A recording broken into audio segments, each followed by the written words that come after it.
A Christmas Carol by Charles Dickens. Part 1. Marley's Ghost. Marley was dead, to begin with.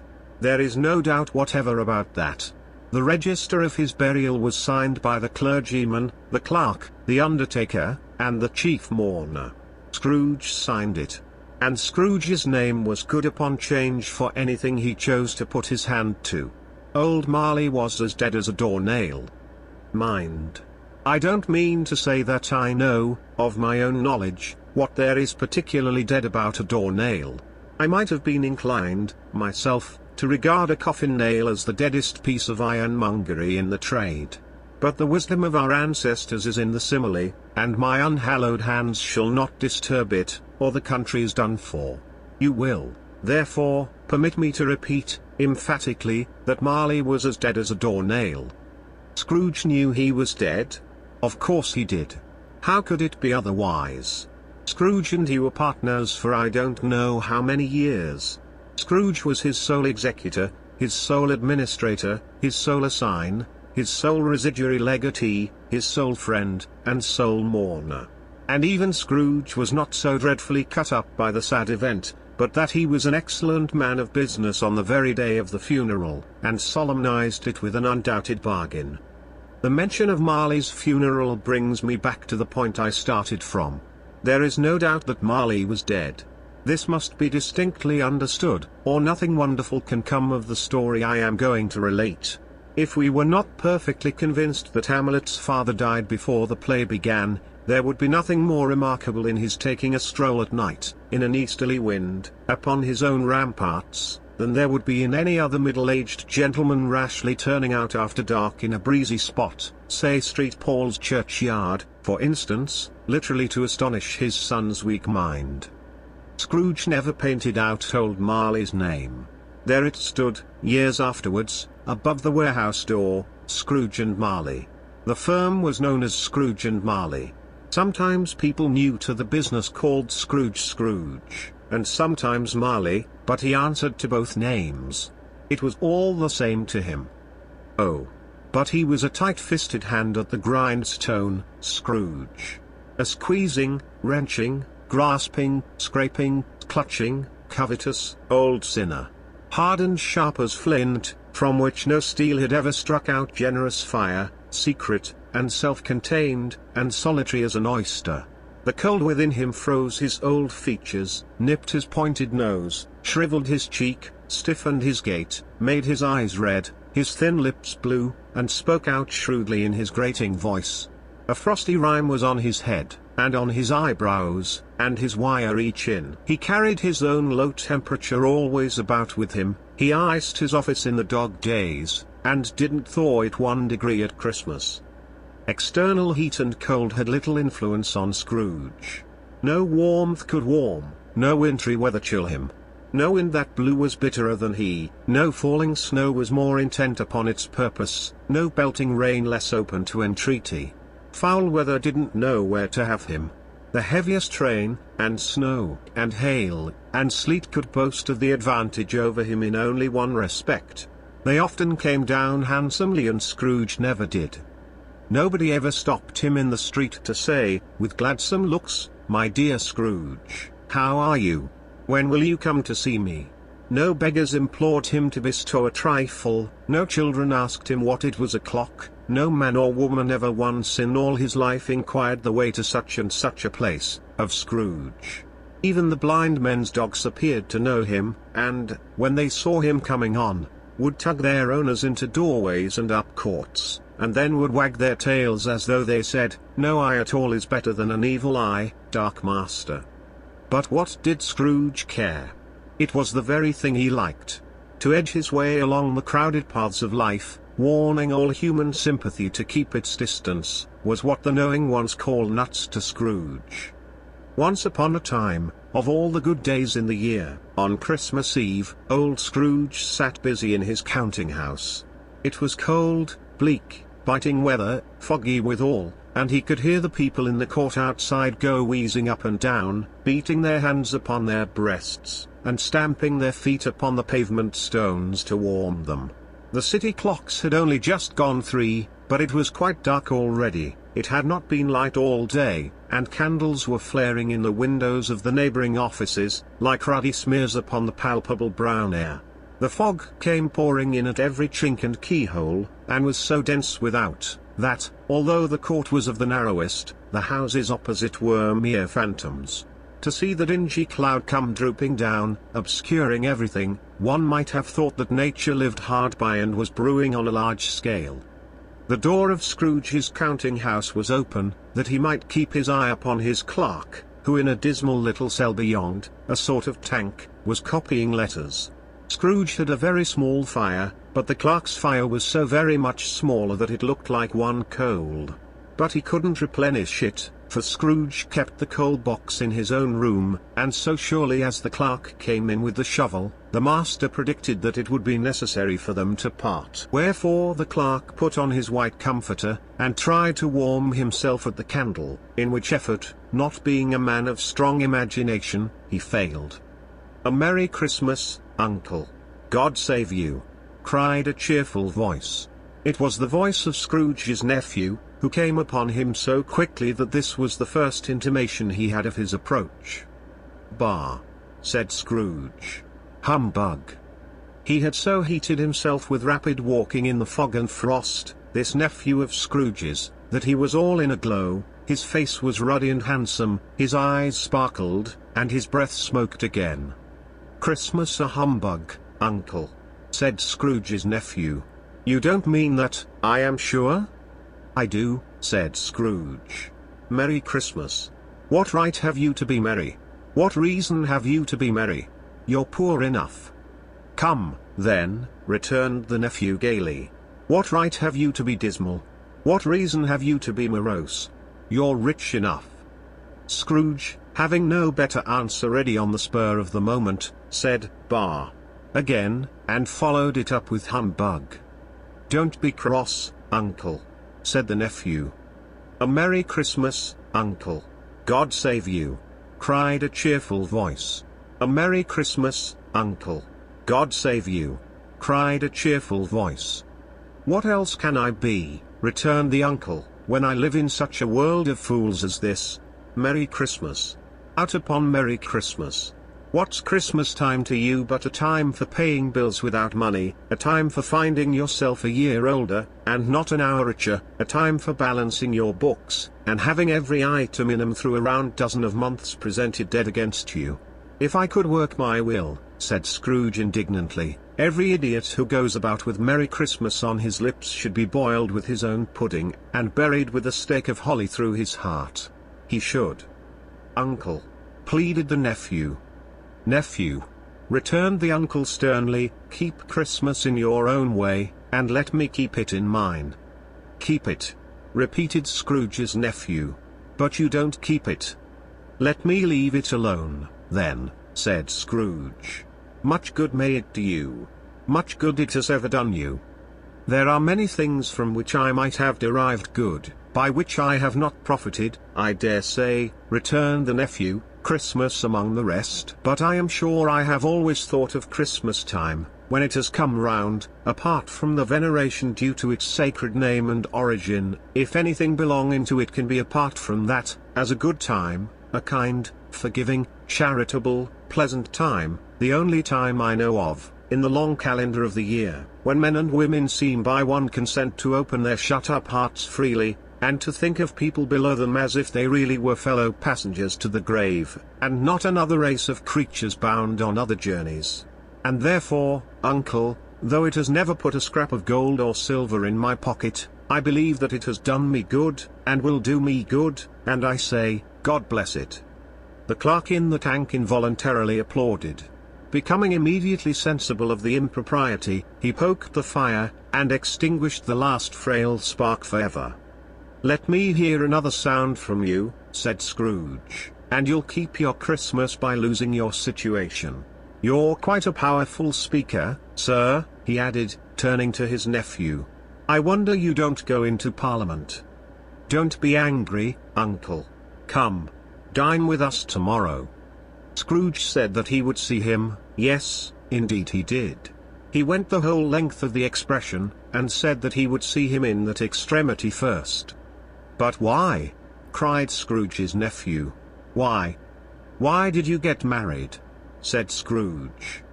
"Because I fell in love." "Because you fell in love?" growled Scrooge, as if that were the only one thing in the world more ridiculous than a Merry Christmas. "Good afternoon." "Nay, uncle, but you never came to see me before that happened. Why give it as a reason for not coming now?" "Good afternoon," said Scrooge. "I want nothing from you, I ask nothing of you, why cannot we be friends?" "Good afternoon," said Scrooge. "I am sorry, with all my heart, to find you so resolute. We have never had any quarrel to which I have been a party. But I have made the trial in homage to Christmas, and I'll keep my Christmas humor to the last. So a Merry Christmas, uncle." "Good afternoon," said Scrooge. "And a Happy New Year." "Good afternoon," said Scrooge. His nephew left the room without an angry word, notwithstanding. He stopped at the outer door to bestow the greetings of the season on the clerk, who, cold as he was warmer than Scrooge, for he returned them cordially. "There's another fellow," muttered Scrooge, who overheard him, "my clerk, with 15 shillings a week, and a wife and family, talking about a Merry Christmas. I'll retire to Bedlam." This lunatic, in letting Scrooge's nephew out, had let 2 other people in. They were portly gentlemen, pleasant to behold, and now stood, with their hats off, in Scrooge's office. They had books and papers in their hands, and bowed to him. "Scrooge and Marley's, I believe," said one of the gentlemen, referring to his list. "Have I the pleasure of addressing Mr. Scrooge, or Mr. Marley?" "Mr. Marley has been dead these 7 years, Scrooge replied. "He died 7 years ago, this very night. We have no doubt his liberality is well represented by his surviving partner," said the gentleman, presenting his credentials.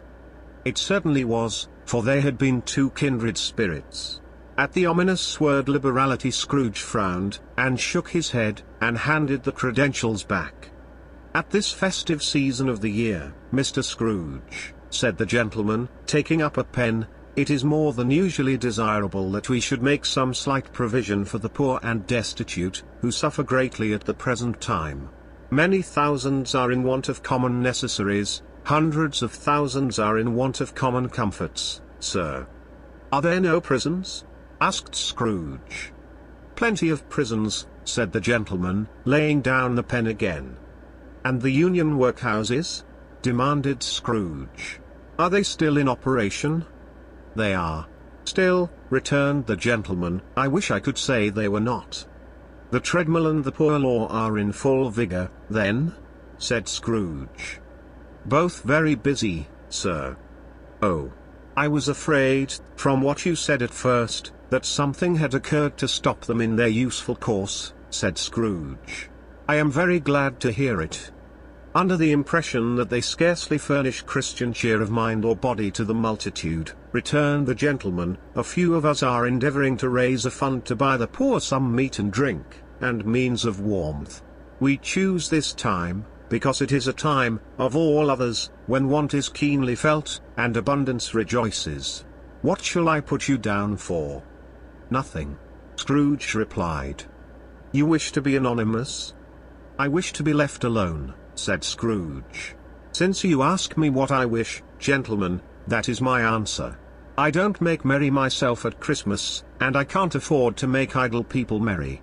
I help to support the establishments I have mentioned, they cost enough, and those who are badly off must go there. Many can't go there, and many would rather die." "If they would rather die," said Scrooge, "they had better do it, and decrease the surplus population. Besides, excuse me, I don't know that." "But you might know it," observed the gentleman. "It's not my business," Scrooge returned. "It's enough for a man to understand his own business, and not to interfere with other people's. Mine occupies me constantly. Good afternoon, gentlemen."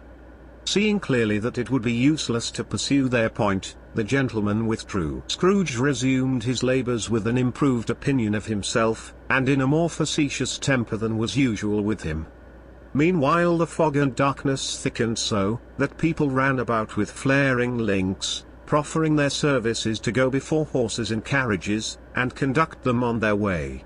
The ancient tower of a church, whose gruff old bell was always peeping slyly down at Scrooge out of a Gothic window in the wall, became invisible, and struck the hours and quarters in the clouds, with tremulous vibrations afterwards, as if its teeth were chattering in its frozen head up there. The cold became intense.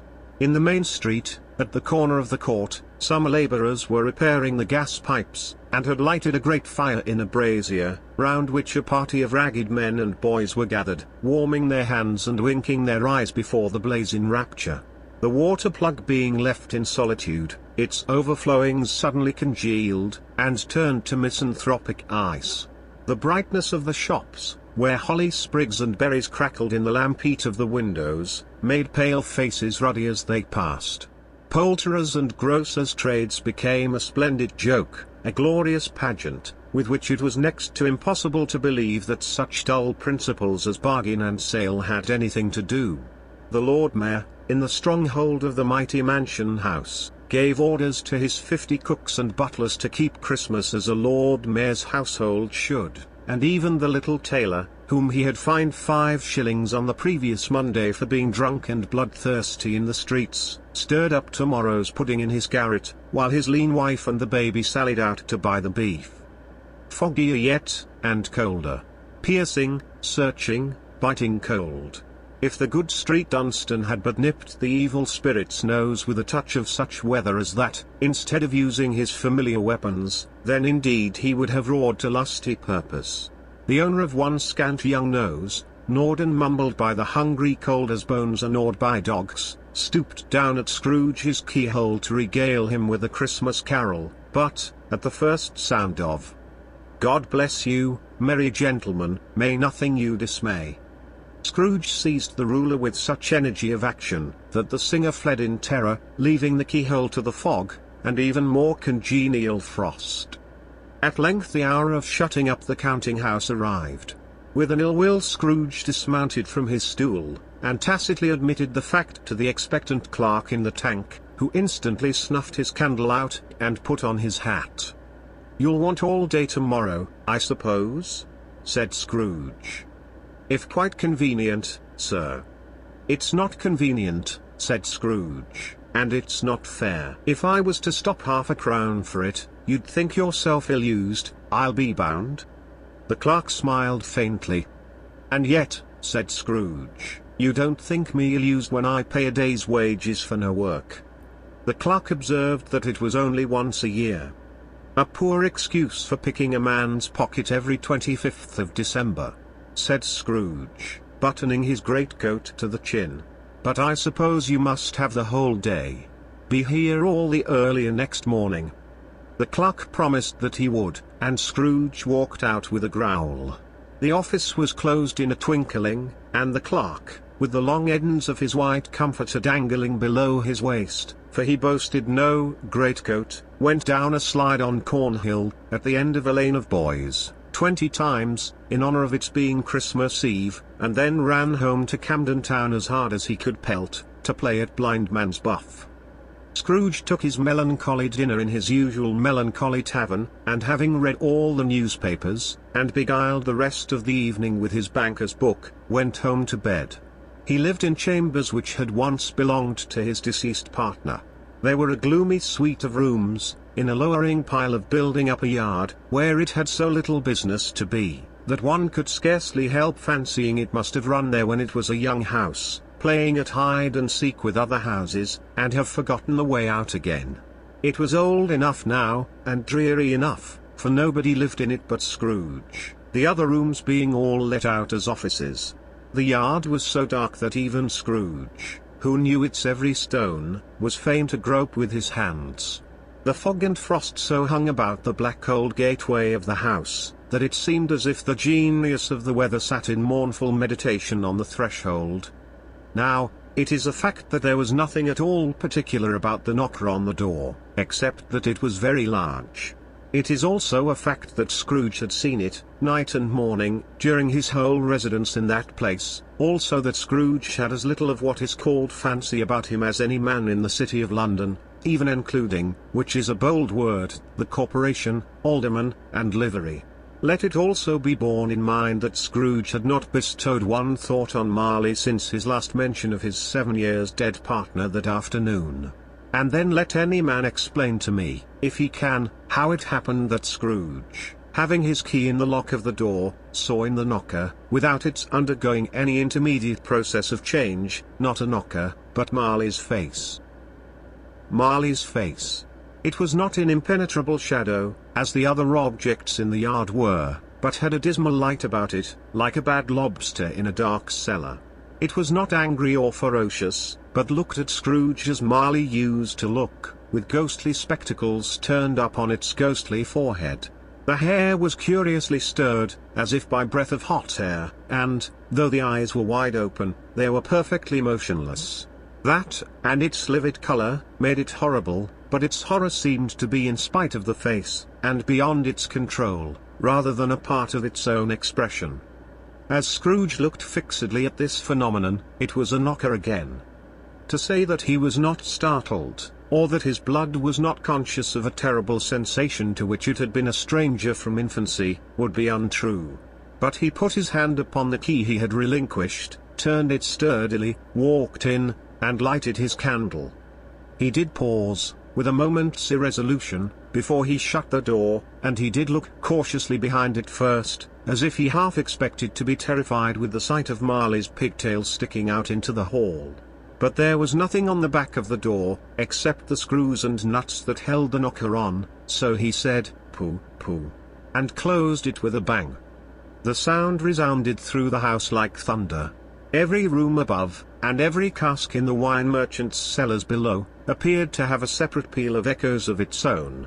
Scrooge was not a man to be frightened by echoes. He fastened the door, and walked across the hall, and up the stairs, slowly, too, trimming his candle as he went. You may talk vaguely about driving a coach and six up a good old flight of stairs, or through a bad young Act of Parliament, but I mean to say you might have got a hearse up that staircase, and taken it broadwise, with the splinter bar towards the wall, and the door towards the balustrades, and done it easy. There was plenty of width for that, and room to spare, which is perhaps the reason why Scrooge thought he saw a locomotive hearse going on before him in the gloom. Half a dozen gas lamps out of the street wouldn't have lighted the entry too well, so you may suppose that it was pretty dark with Scrooge's dip. Up Scrooge went, not caring a button for that. Darkness is cheap, and Scrooge liked it. But, before he shut his heavy door, he walked through his rooms to see that all was right. He had just enough recollection of the face to desire to do that. Sitting room, bedroom, lumber room. All as they should be. Nobody under the table, nobody under the sofa, a small fire in the grate, spoon and basin ready, and the little saucepan of gruel. Scrooge had a cold in his head, upon the hob. Nobody under the bed, nobody in the closet, nobody in his dressing gown, which was hanging up in a suspicious attitude against the wall. Lumber room as usual. Old fire guard, old shoes, 2 fish baskets, washing stand on 3 legs, and a poker. Quite satisfied, he closed his door, and locked himself in, double-locked himself in, which was not his custom. Thus secured against surprise, he took off his cravat, put on his dressing gown and slippers, and his nightcap, and sat down before the fire to take his gruel. It was a very low fire indeed, nothing on such a bitter night. He was obliged to sit close to it, and brood over it, before he could extract the least sensation of warmth from such a handful of fuel.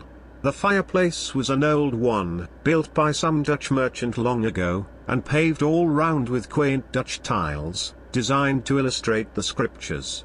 There were Cains and Abels, Pharaoh's daughters, queens of Sheba, angelic messengers descending through the air on clouds like feather beds, Abrahams, Belshazzars, apostles putting off to sea in butter boats, hundreds of figures to attract his thoughts, and yet that face of Marley, 7 years dead, came like the ancient prophet's rod, and swallowed up the whole.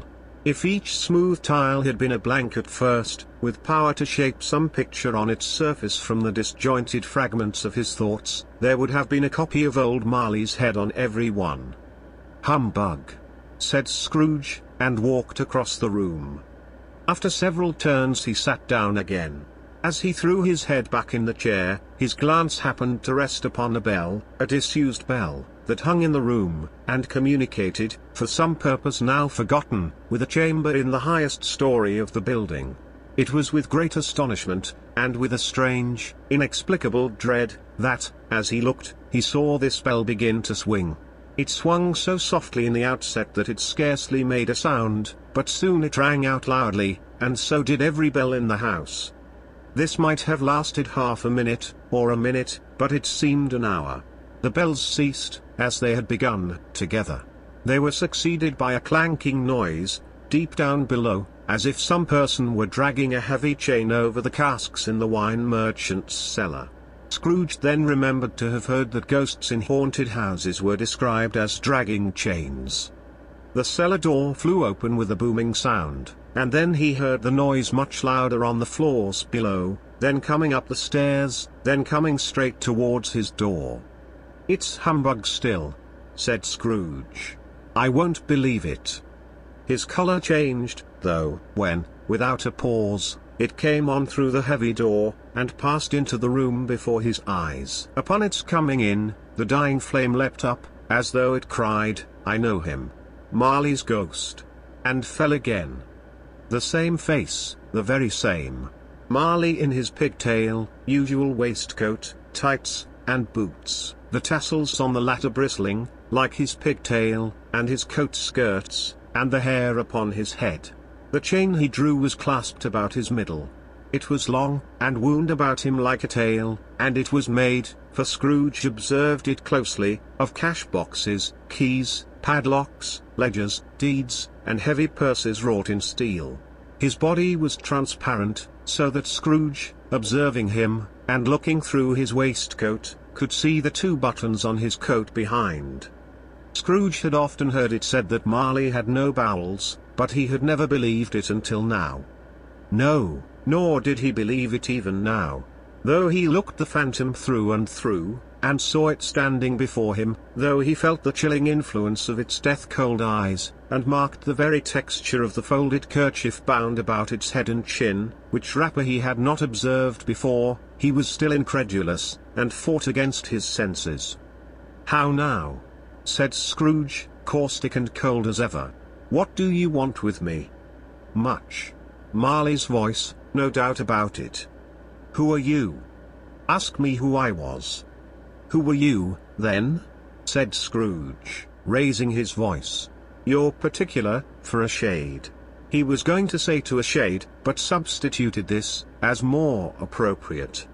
"In life I was your partner, Jacob Marley." Can you sit down?" asked Scrooge, looking doubtfully at him. "I can." "Do it, then." Scrooge asked the question, because he didn't know whether a ghost so transparent might find himself in a condition to take a chair, and felt that, in the event of its being impossible, it might involve the necessity of an embarrassing explanation. But the ghost sat down on the opposite side of the fireplace, as if he were quite used to it. "You don't believe in me," observed the ghost. "I don't," said Scrooge. "What evidence would you have of my reality beyond that of your own senses?" "I don't know," said Scrooge. "Why do you doubt your senses?" "Because," said Scrooge, "a little thing affects them. A slight disorder of the stomach makes them cheats. You may be an undigested bit of beef, a blot of mustard, a crumb of cheese, a fragment of an underdone potato. There's more of gravy than of grave about you, whatever you are."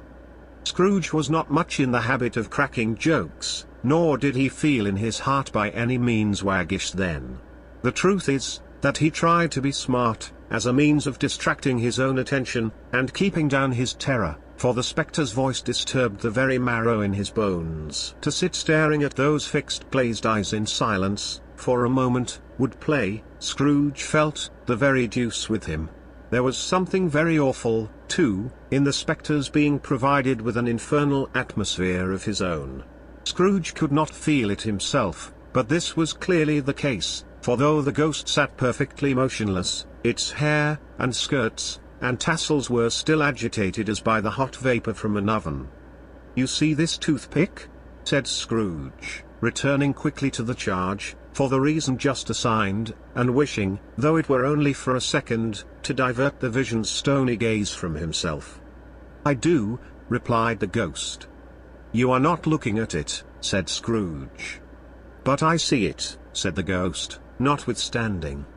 "Well," returned Scrooge, "I have but to swallow this, and be for the rest of my days persecuted by a legion of goblins, all of my own creation.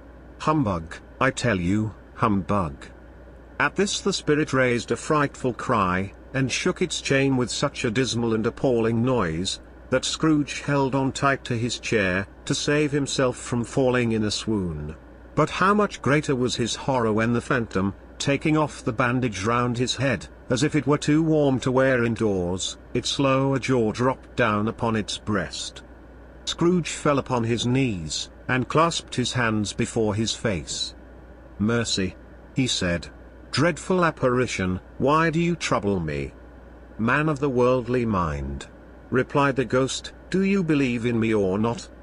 "I do," said Scrooge. "I must. But why do spirits walk the earth, and why do they come to me?" To sit staring at those fixed glazed eyes in silence, for a moment, would play, Scrooge felt, the very deuce with him. To sit staring at those fixed glazed eyes in silence, for a moment, would play, Scrooge felt, the very deuce with him. "It is required of every man," the ghost returned, "that the spirit within him should walk abroad among his fellow men, and travel far and wide, and, if that spirit goes not forth in life, it is condemned to do so after death. It is doomed to wander through the world, oh, woe is me, and witness what it cannot share, but might have shared on earth, and turned to happiness." Again the spectre raised a cry, and shook its chain and wrung its shadowy hands. "You are fettered," said Scrooge, trembling. "Tell me why?" "I wear the chain I forged in life," replied the ghost. "I made it link by link, and yard by yard, I girded it on of my own free will, and of my own free will I wore it. Is its pattern strange to you?" Scrooge trembled more and more. "Or would you know," pursued the ghost, "the weight and length of the strong coil you bear yourself?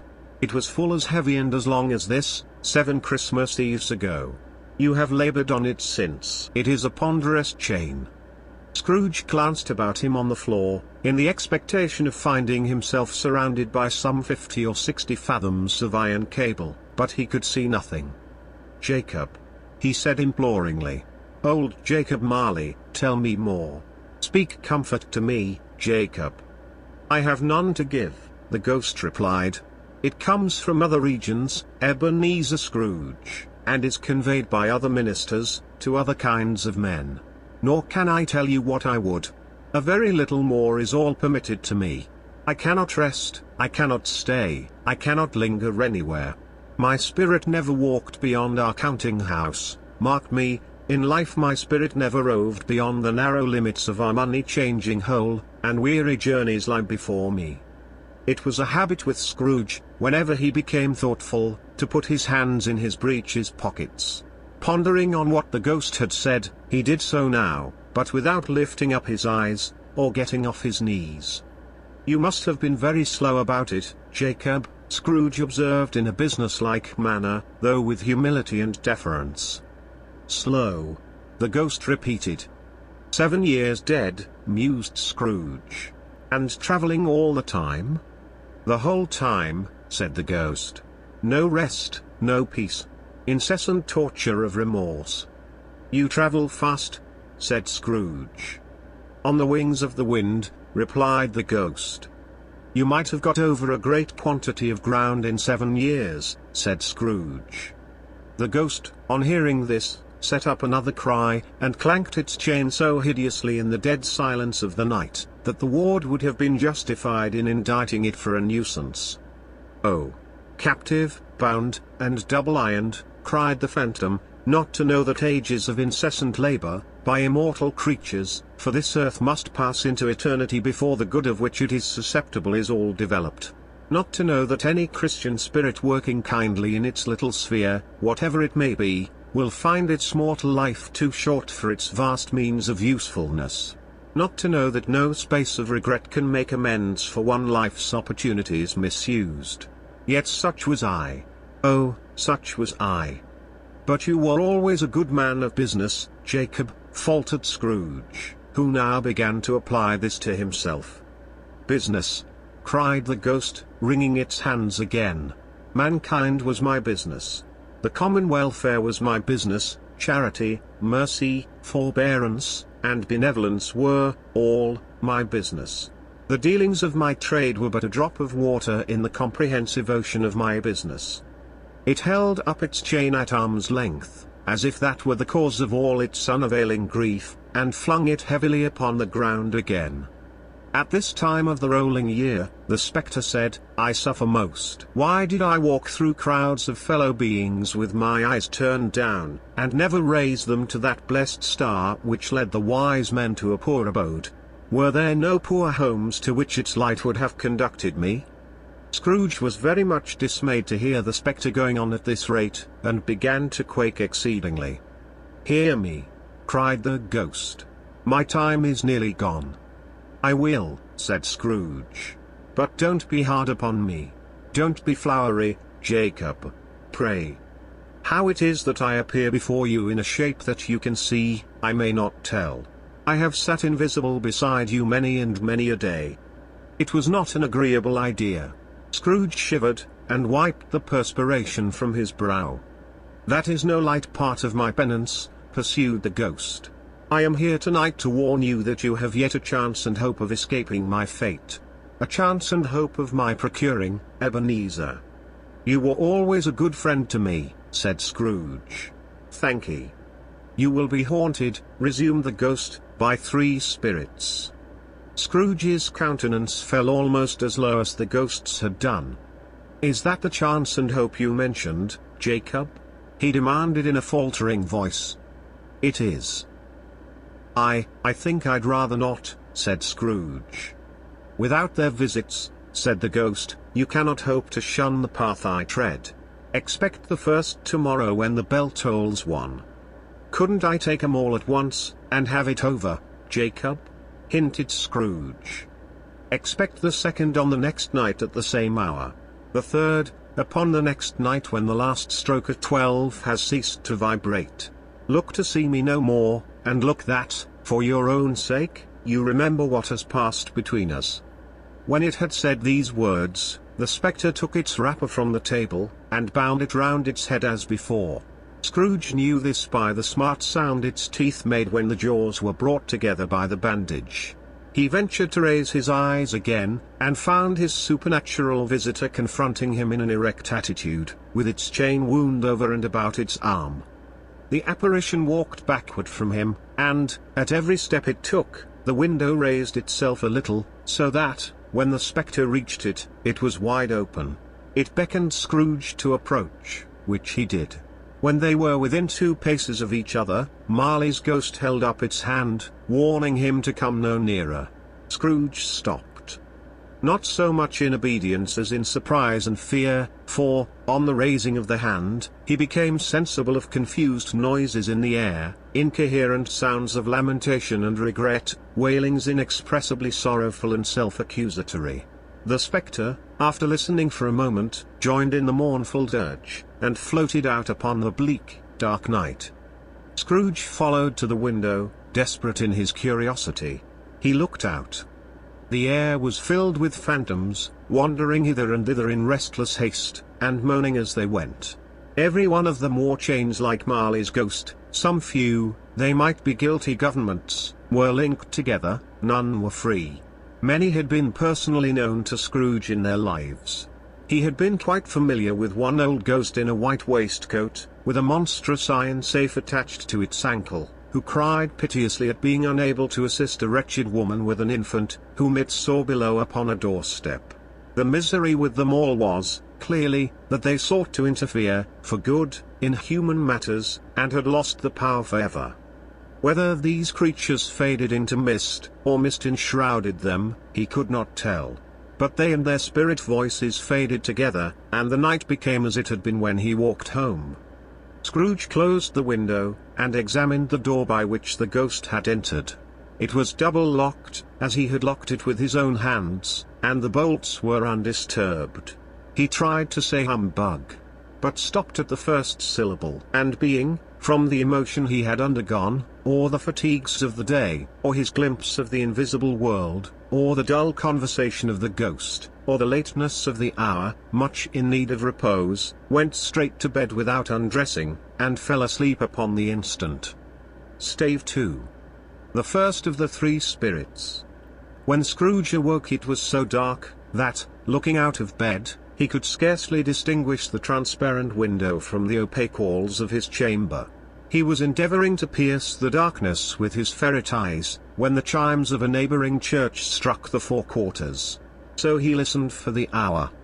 To his great astonishment, the heavy bell went on from 6 to 7, and from 7 to 8, and regularly up to 12, then stopped.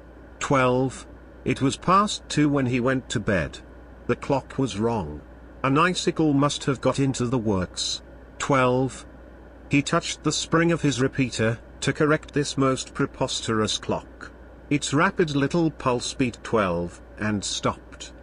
"Why, it isn't possible," said Scrooge, "that I can have slept through a whole day and far into another night.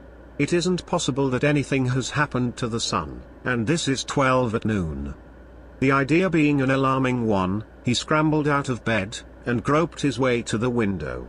He was obliged to rub the frost off with the sleeve of his dressing gown before he could see anything, and could see very little then. All he could make out was, that it was still very foggy and extremely cold, and that there was no noise of people running to and fro, and making a great stir, as there unquestionably would have been if night had beaten off bright day, and taken possession of the world. This was a great relief, because 3 days after sight of this first of exchange pay to Mr. Ebenezer Scrooge or his order, and so forth, would have become a mere United States security if there were no days to count by. Scrooge went to bed again, and thought, and thought, and thought it over and over, and could make nothing of it. The more he thought, the more perplexed he was, and, the more he endeavored not to think, the more he thought. Marley's ghost bothered him exceedingly. Every time he resolved within himself, after mature inquiry, that it was all a dream, his mind flew back again, like a strong spring released, to its first position, and presented the same problem to be worked all through: was it a dream or not?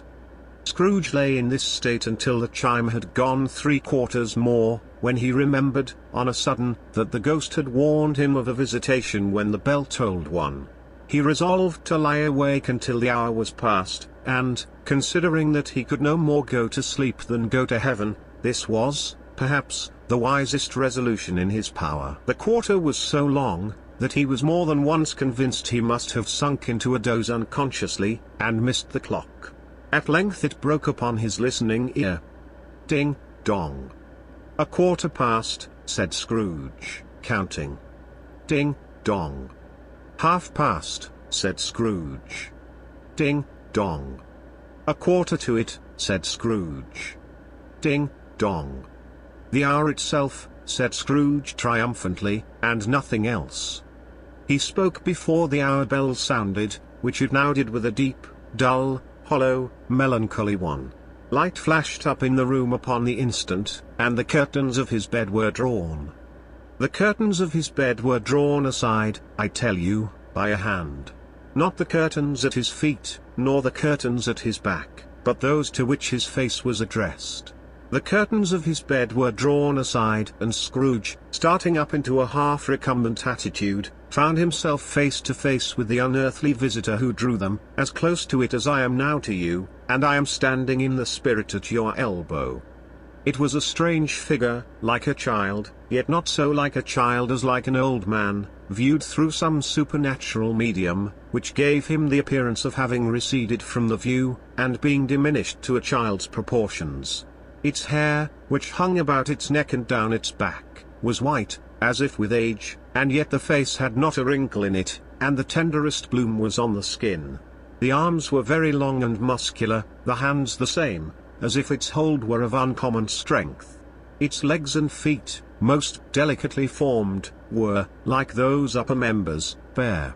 It wore a tunic of the purest white, and round its waist was bound a lustrous belt, the sheen of which was beautiful. It held a branch of fresh green holly in its hand, and, in singular contradiction of that wintry emblem, had its dress trimmed with summer flowers. But the strangest thing about it was, that from the crown of its head there sprung a bright clear jet of light, by which all this was visible, and which was doubtless the occasion of its using, in its duller moments, a great extinguisher for a cap, which it now held under its arm. Even this, though, when Scrooge looked at it with increasing steadiness, was not its strangest quality. For, as its belt sparkled and glittered, now in one part and now in another, and what was light one instant at another time was dark, so the figure itself fluctuated in its distinctness, being now a thing with one arm, now with one leg, now with 20 legs, now a pair of legs without a head, now a head without a body, of which dissolving parts no outline would be visible in the dense gloom wherein they melted away. And, in the very wonder of this, it would be itself again, distinct and clear as ever.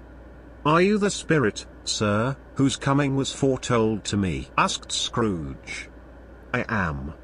The voice was soft and gentle, singularly low, as if, instead of being so close beside him, it were at a distance. "Who and what are you?" Scrooge demanded. "I am the ghost of Christmas past." "Long past?" inquired Scrooge, observant of its dwarfish stature. "No. Your past."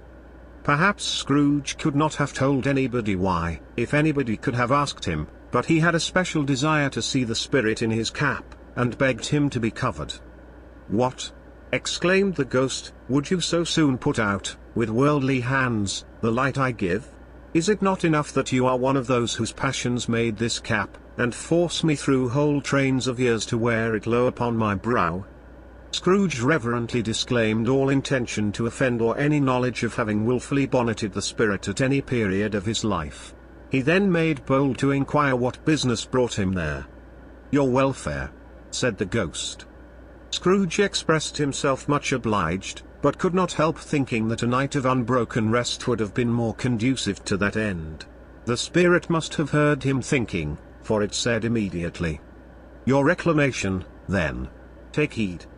It put out its strong hand as it spoke, and clasped him gently by the arm. "Rise. And walk with me." It would have been in vain for Scrooge to plead that the weather and the hour were not adapted to pedestrian purposes, that bed was warm, and the thermometer a long way below freezing, that he was clad but lightly in his slippers, dressing gown, and nightcap, and that he had a cold upon him at that time. The grasp, though gentle as a woman's hand, was not to be resisted. He rose, but, finding that the spirit made towards the window, clasped its robe in supplication. "I am a mortal," Scrooge remonstrated, "and liable to fall." "Bear but a touch of my hand there," said the spirit, laying it upon his heart, "and you shall be upheld in more than this."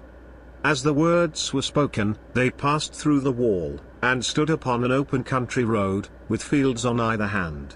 The city had entirely vanished. Not a vestige of it was to be seen.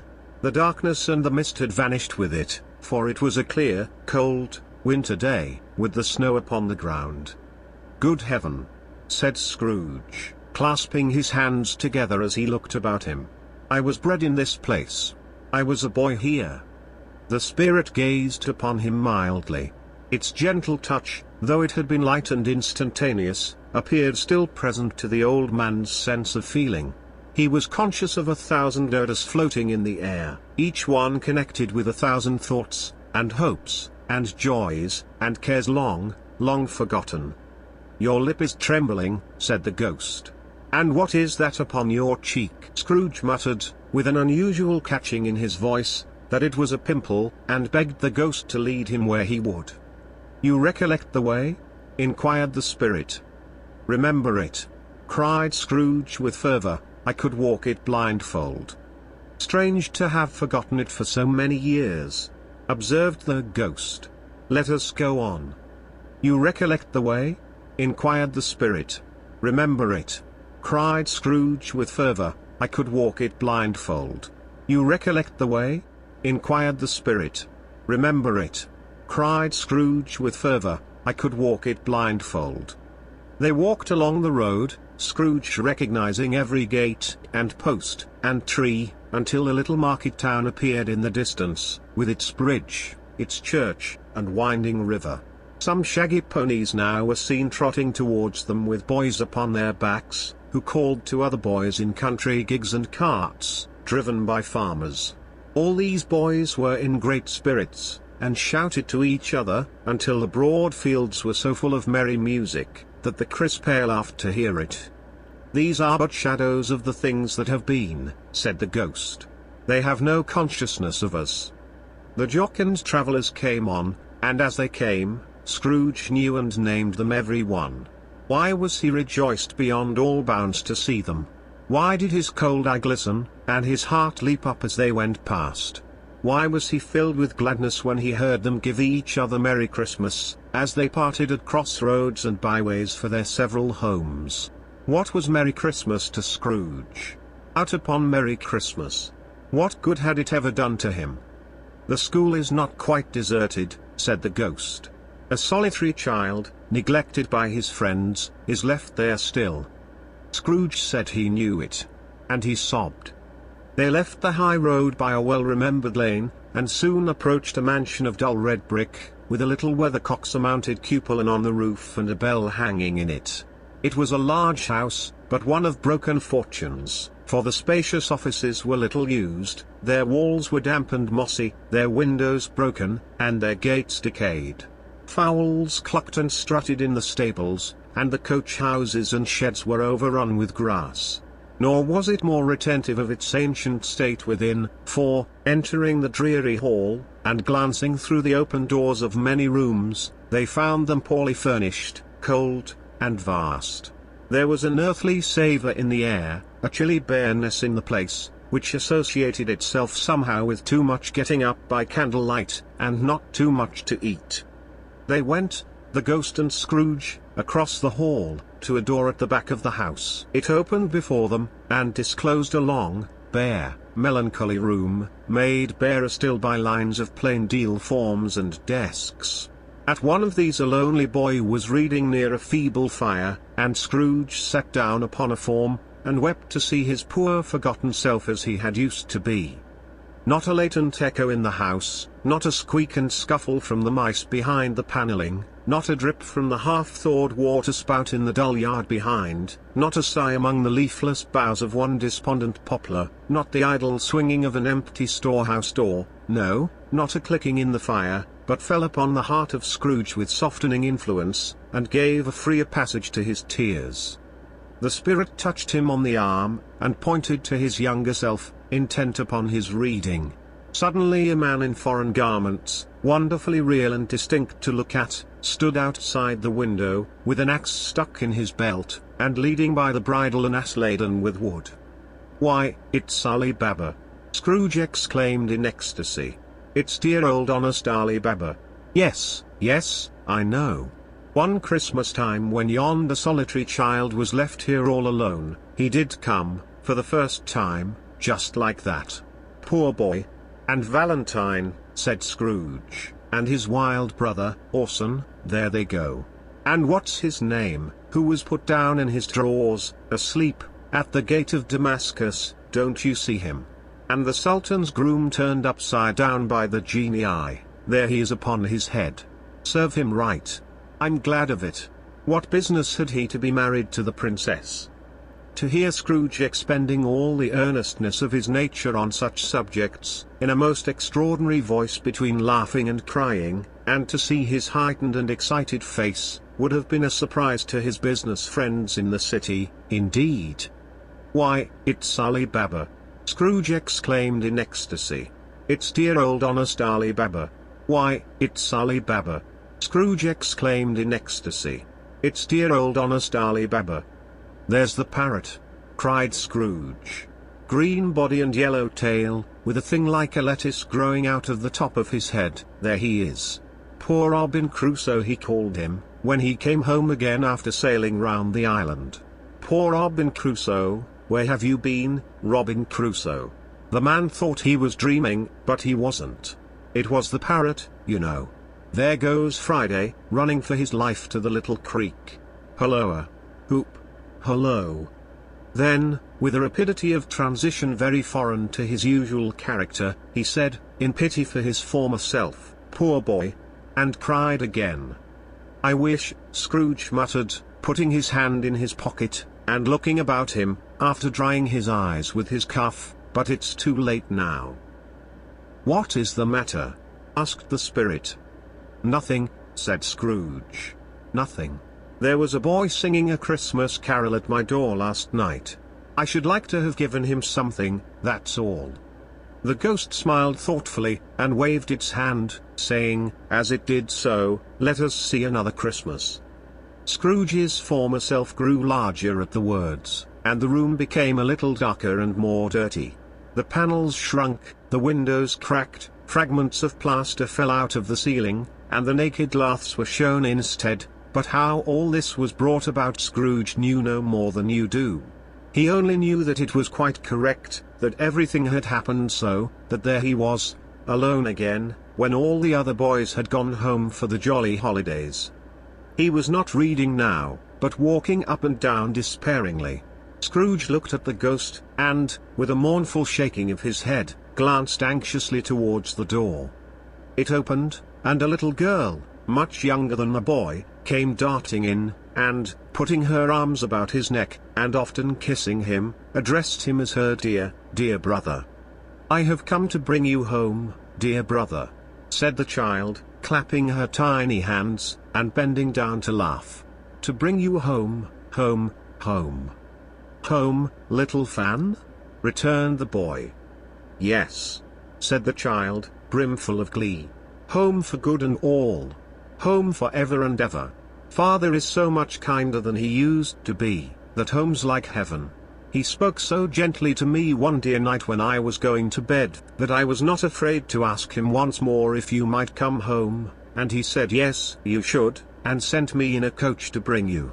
And you're to be a man," said the child, opening her eyes, "and are never to come back here, but first we are to be together all the Christmas long, and have the merriest time in all the world."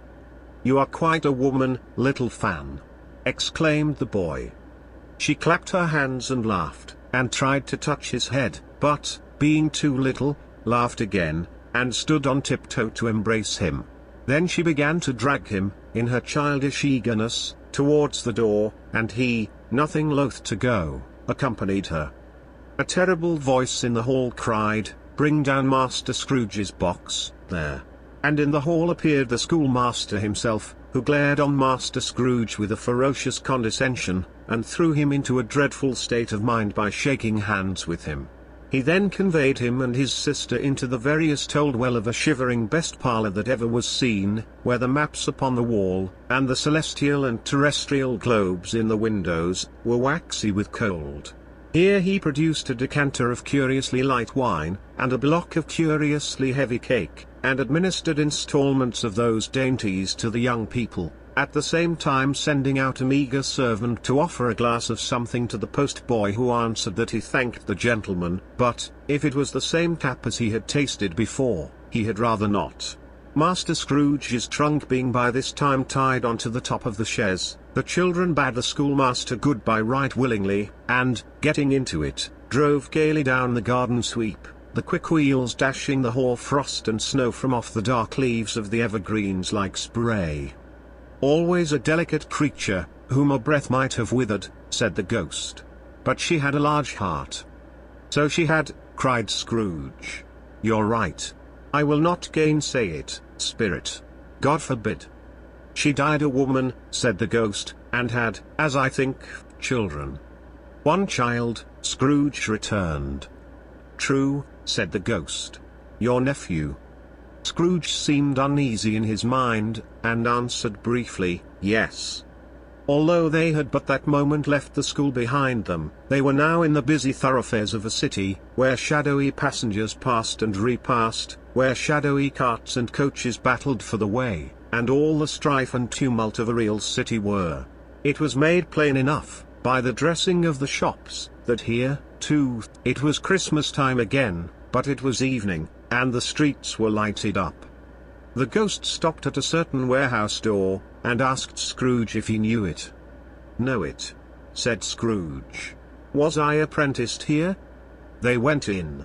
At sight of an old gentleman in a Welsh wig, sitting behind such a high desk, that if he had been 2 inches taller, he must have knocked his head against the ceiling, Scrooge cried in great excitement. "Why, it's old Fezziwig! Bless his heart, it's Fezziwig alive again!" Old Fezziwig laid down his pen, and looked up at the clock, which pointed to the hour of 7. He rubbed his hands, adjusted his capacious waistcoat, laughed all over himself, from his shoes to his organ of benevolence, and called out, in a comfortable, oily, rich, fat, jovial voice, "Yo-ho, there! Ebenezer! Dick!" Scrooge's former self, now grown a young man, came briskly in, accompanied by his fellow prentice. "Dick Wilkins, to be sure," said Scrooge to the ghost. "Bless me, yes. There he is. He was very much attached to me, was Dick. Poor Dick. Dear, dear." "Yo-ho, my boys," said Fezziwig. "No more work tonight. Christmas Eve, Dick. Christmas, Ebenezer. Let's have the shutters up," cried old Fezziwig with a sharp clap of his hands, "before a man can say Jack Robinson." You wouldn't believe how those 2 fellows went at it. They charged into the street with the shutters, 1, 2, 3, had 'em up in their places, 4, 5, 6, barred 'em and pinned 'em, 7, 8, 9, and came back before you could have got to 12, panting like race horses. "Hilly-ho!" cried old Fezziwig, skipping down from the high desk with wonderful agility. "Clear away, my lads, and let's have lots of room here. Hilly-ho, Dick! Chirrup, Ebenezer! Clear away!" There was nothing they wouldn't have cleared away, or couldn't have cleared away, with old Fezziwig looking on. It was done in a minute. Every movable was packed off, as if it were dismissed from public life forevermore. The floor was swept and watered, the lamps were trimmed, fuel was heaped upon the fire, and the warehouse was as snug, and warm, and dry, and bright a ballroom as you would desire to see upon a winter's night. In came a fiddler with a music book, and went up to the lofty desk, and made an orchestra of it, and tuned like 50 stomachaches. In came Mrs. Fezziwig, one vast substantial smile. In came the 3 Miss Fezziwigs, beaming and lovable. In came the 6 young followers whose hearts they broke. In came all the young men and women employed in the business. In came the housemaid, with her cousin the baker. In came the cook, with her brother's particular friend the milkman. In came the boy from over the way, who was suspected of not having board enough from his master, trying to hide himself behind the girl from next door but one, who was proved to have had her ears pulled by her mistress. In they all came, one after another, some shyly, some boldly, some gracefully, some awkwardly, some pushing, some pulling. In they all came, anyhow and everyhow. Away they all went, 20 couple at once, hands half round and back again the other way, down the middle and up again, round and round in various stages of affectionate grouping, old top couple always turning up in the wrong place, new top couple starting off again as soon as they got there, all top couples at last, and not a bottom one to help them. When this result was brought about, old Fezziwig, clapping his hands to stop the dance, cried out, "Well done!" And the fiddler plunged his hot face into a pot of porter, especially provided for that purpose. But, scorning rest upon his reappearance, he instantly began again, though there were no dancers yet, as if the other fiddler had been carried home, exhausted, on a shutter, and he were a brand new man resolved to beat him out of sight, or perish. There were more dances, and there were forfeits, and more dances, and there was cake, and there was negus, and there was a great piece of cold roast, and there was a great piece of cold boiled, and there were mince pies, and plenty of beer. But the great effect of the evening came after the roast and boiled, when the fiddler, an artful dog, mind, the sort of man who knew his business better than you or I could have told it him, struck up Sir Roger de Coverley. Then old Fezziwig stood out to dance with Mrs. Fezziwig. Top couple, too, with a good stiff piece of work cut out for them, 3 or 4 and 20 pair of partners, people who were not to be trifled with, people who would dance, and had no notion of walking.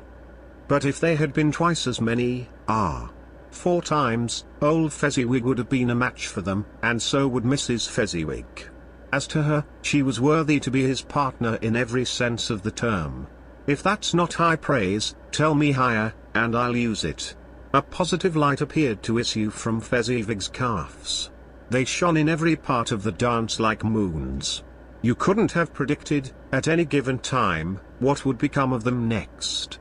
And when old Fezziwig and Mrs. Fezziwig had gone all through the dance, advance and retire, both hands to your partner, bow and curtsy, corkscrew, thread the needle, and back again to your place, Fezziwig cut so deftly, that he appeared to wink with his legs, and came upon his feet again without a stagger. When the clock struck 11, this domestic ball broke up.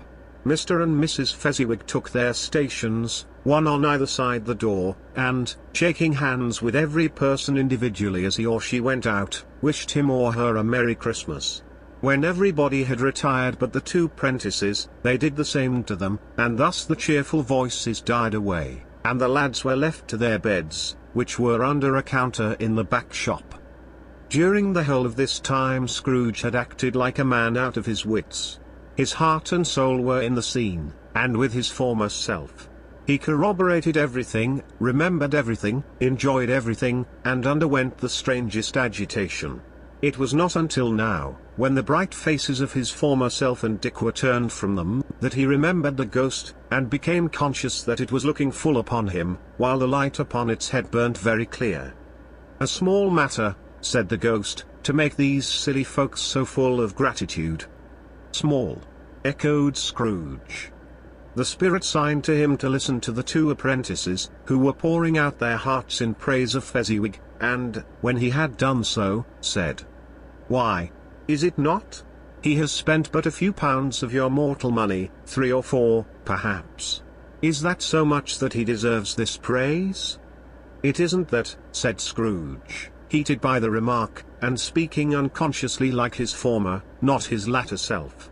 "It isn't that, spirit. He has the power to render us happy or unhappy, to make our service light or burdensome, a pleasure or a toil. Say that his power lies in words and looks, in things so slight and insignificant that it is impossible to add and count 'em up. What then? The happiness he gives is quite as great as if it cost a fortune." He felt the spirit's glance, and stopped. "What is the matter?" asked the ghost. "Nothing particular," said Scrooge. "Something, I think?" the ghost insisted. "No," said Scrooge, "no. I should like to be able to say a word or 2 to my clerk just now. That's all." His former self turned down the lamps as he gave utterance to the wish, and Scrooge and the ghost again stood side by side in the open air. "My time grows short," observed the spirit. "Quick!" This was not addressed to Scrooge, or to anyone whom he could see, but it produced an immediate effect. For again Scrooge saw himself. He was older now, a man in the prime of life. His face had not the harsh and rigid lines of later years, but it had begun to wear the signs of care and avarice. There was an eager, greedy, restless motion in the eye, which showed the passion that had taken root, and where the shadow of the growing tree would fall. He was not alone, but sat by the side of a fair young girl in a mourning dress, in whose eyes there were tears, which sparkled in the light that shone out of the ghost of Christmas past. "It matters little," she said softly. "To you, very little. Another idol has displaced me, and, if it can cheer and comfort you in time to come as I would have tried to do, I have no just cause to grieve." "What idol has displaced you?" he rejoined. "A golden one. This is the even-handed dealing of the world," he said. "There is nothing on which it is so hard as poverty, and there is nothing it professes to condemn with such severity as the pursuit of wealth. You fear the world too much, she answered gently. All your other hopes have merged into the hope of being beyond the chance of its sordid reproach. I have seen your nobler aspirations fall off one by one, until the master passion, gain, engrosses you. Have I not? What then? He retorted. Even if I have grown so much wiser, what then? I am not changed towards you. She shook her head. Am I? Our contract is an old one. It was made when we were both poor, and content to be so, until, in good season, we could improve our worldly fortune by our patient industry. You are changed. When it was made you were another man. I was a boy, he said impatiently. Your own feeling tells you that you were not what you are, she returned. I am. That which promised happiness when we were one in heart is fraught with misery now that we are two. How often and how keenly I have thought of this I will not say. It is enough that I have thought of it, and can release you. Have I ever sought release? In words. No. Never. In what, then? In a changed nature, in an altered spirit, in another atmosphere of life, another hope as its great end. In everything that made my love of any worth or value in your sight. If this had never been between us, said the girl, looking mildly, but with steadiness, upon him, tell me, would you seek me out and try to win me now? Ah, no. He seemed to yield to the justice of this supposition in spite of himself. But he said, with a struggle, you think not. I would gladly think otherwise if I could, she answered. Heaven knows. When I have learned a truth like this, I know how strong and irresistible it must be. But if you were free today, tomorrow, yesterday, can even I believe that you would choose a dowerless girl, you who, in your very confidence with her, weigh everything by gain, or, choosing her, if for a moment you were false enough to your one guiding principle to do so, do I not know that your repentance and regret would surely follow? I do, and I release you. With a full heart, for the love of him you once were. He was about to speak, but, with her head turned from him, she resumed. You may, the memory of what is past half makes me hope you will, have pain in this. A very, very brief time, and you will dismiss the recollection of it gladly, as an unprofitable dream, from which it happened well that you awoke. May you be happy in the life you have chosen. She left him, and they parted. Spirit, said Scrooge, show me no more. Conduct me home. Why do you delight to torture me? One shadow more, exclaimed the ghost. No more, cried Scrooge. No more. I don't wish to see it. Show me no more. But the relentless ghost pinioned him in both his arms, and forced him to observe what happened next. They were in another scene and place, a room, not very large or handsome, but full of comfort. Near to the winter fire sat a beautiful young girl, so like that last that Scrooge believed it was the same, until he saw her, now a comely matron, sitting opposite her daughter. The noise in this room was perfectly tumultuous, for there were more children there than Scrooge in his agitated state of mind could count, and, unlike the celebrated herd in the poem, they were not 40 children conducting themselves like one, but every child was conducting itself like 40. The consequences were uproarious beyond belief, but no one seemed to care. On the contrary, the mother and daughter laughed heartily, and enjoyed it very much, and the latter, soon beginning to mingle in the sports, got pillaged by the young brigands most ruthlessly. What would I not have given to be one of them? Though I never could have been so rude. No, no. I wouldn't for the wealth of all the world have crushed that braided hair, and torn it down, and, for the precious little shoe, I wouldn't have plucked it off, God bless my soul, to save my life. As to measuring her waist in sport, as they did, bold young brood, I couldn't have done it. I should have expected my arm to have grown round it for a punishment, and never come straight again. And yet I should have dearly liked, I own, to have touched her lips, to have questioned her, that she might have opened them, to have looked upon the lashes of her downcast eyes, and never raised a blush, to have let loose waves of hair, an inch of which would be a keepsake beyond price. In short, I should have liked, I do confess, to have had the lightest license of a child, and yet to have been man enough to know its value. But now a knocking at the door was heard, and such a rush immediately ensued that she, with laughing face and plundered dress, was borne towards it in the centre of a flushed and boisterous group, just in time to greet the father, who came home attended by a man laden with Christmas toys and presents. Then the shouting and the struggling, and the onslaught that was made on the defenceless porter. The scaling him, with chairs for ladders, to dive into his pockets, despoil him of brown paper parcels, hold on tight by his cravat, hug him round the neck, pummel his back, and kick his legs in irrepressible affection. The shouts of wonder and delight with which the development of every package was received. The terrible announcement that the baby had been taken in the act of putting a doll's frying pan into his mouth, and was more than suspected of having swallowed a fictitious turkey, glued on a wooden platter. The immense relief of finding this a false alarm. The joy, and gratitude, and ecstasy. They are all indescribable alike. It is enough that by degrees, the children and their emotions got out of the parlour, and, by one stair at a time, up to the top of the house, where they went to bed, and so subsided. And now Scrooge looked on more attentively than ever, when the master of the house, having his daughter leaning fondly on him, sat down with her and her mother at his own fireside, and when he thought that such another creature, quite as graceful and as full of promise, might have called him father, and been a springtime in the haggard winter of his life, his sight grew very dim indeed. "Belle," said the husband, turning to his wife with a smile, "I saw an old friend of yours this afternoon." "Who was it?" "Guess." "How can I? Tut, don't I know?" she added in the same breath, laughing as he laughed. "Mr. Scrooge." Mr. Scrooge it was. I passed his office window, and as it was not shut up, and he had a candle inside, I could scarcely help seeing him. His partner lies upon the point of death, I hear, and there he sat alone. Quite alone in the world, I do believe.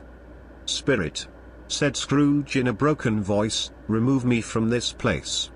"I told you these were shadows of the things that have been," said the ghost. "That they are what they are, do not blame me."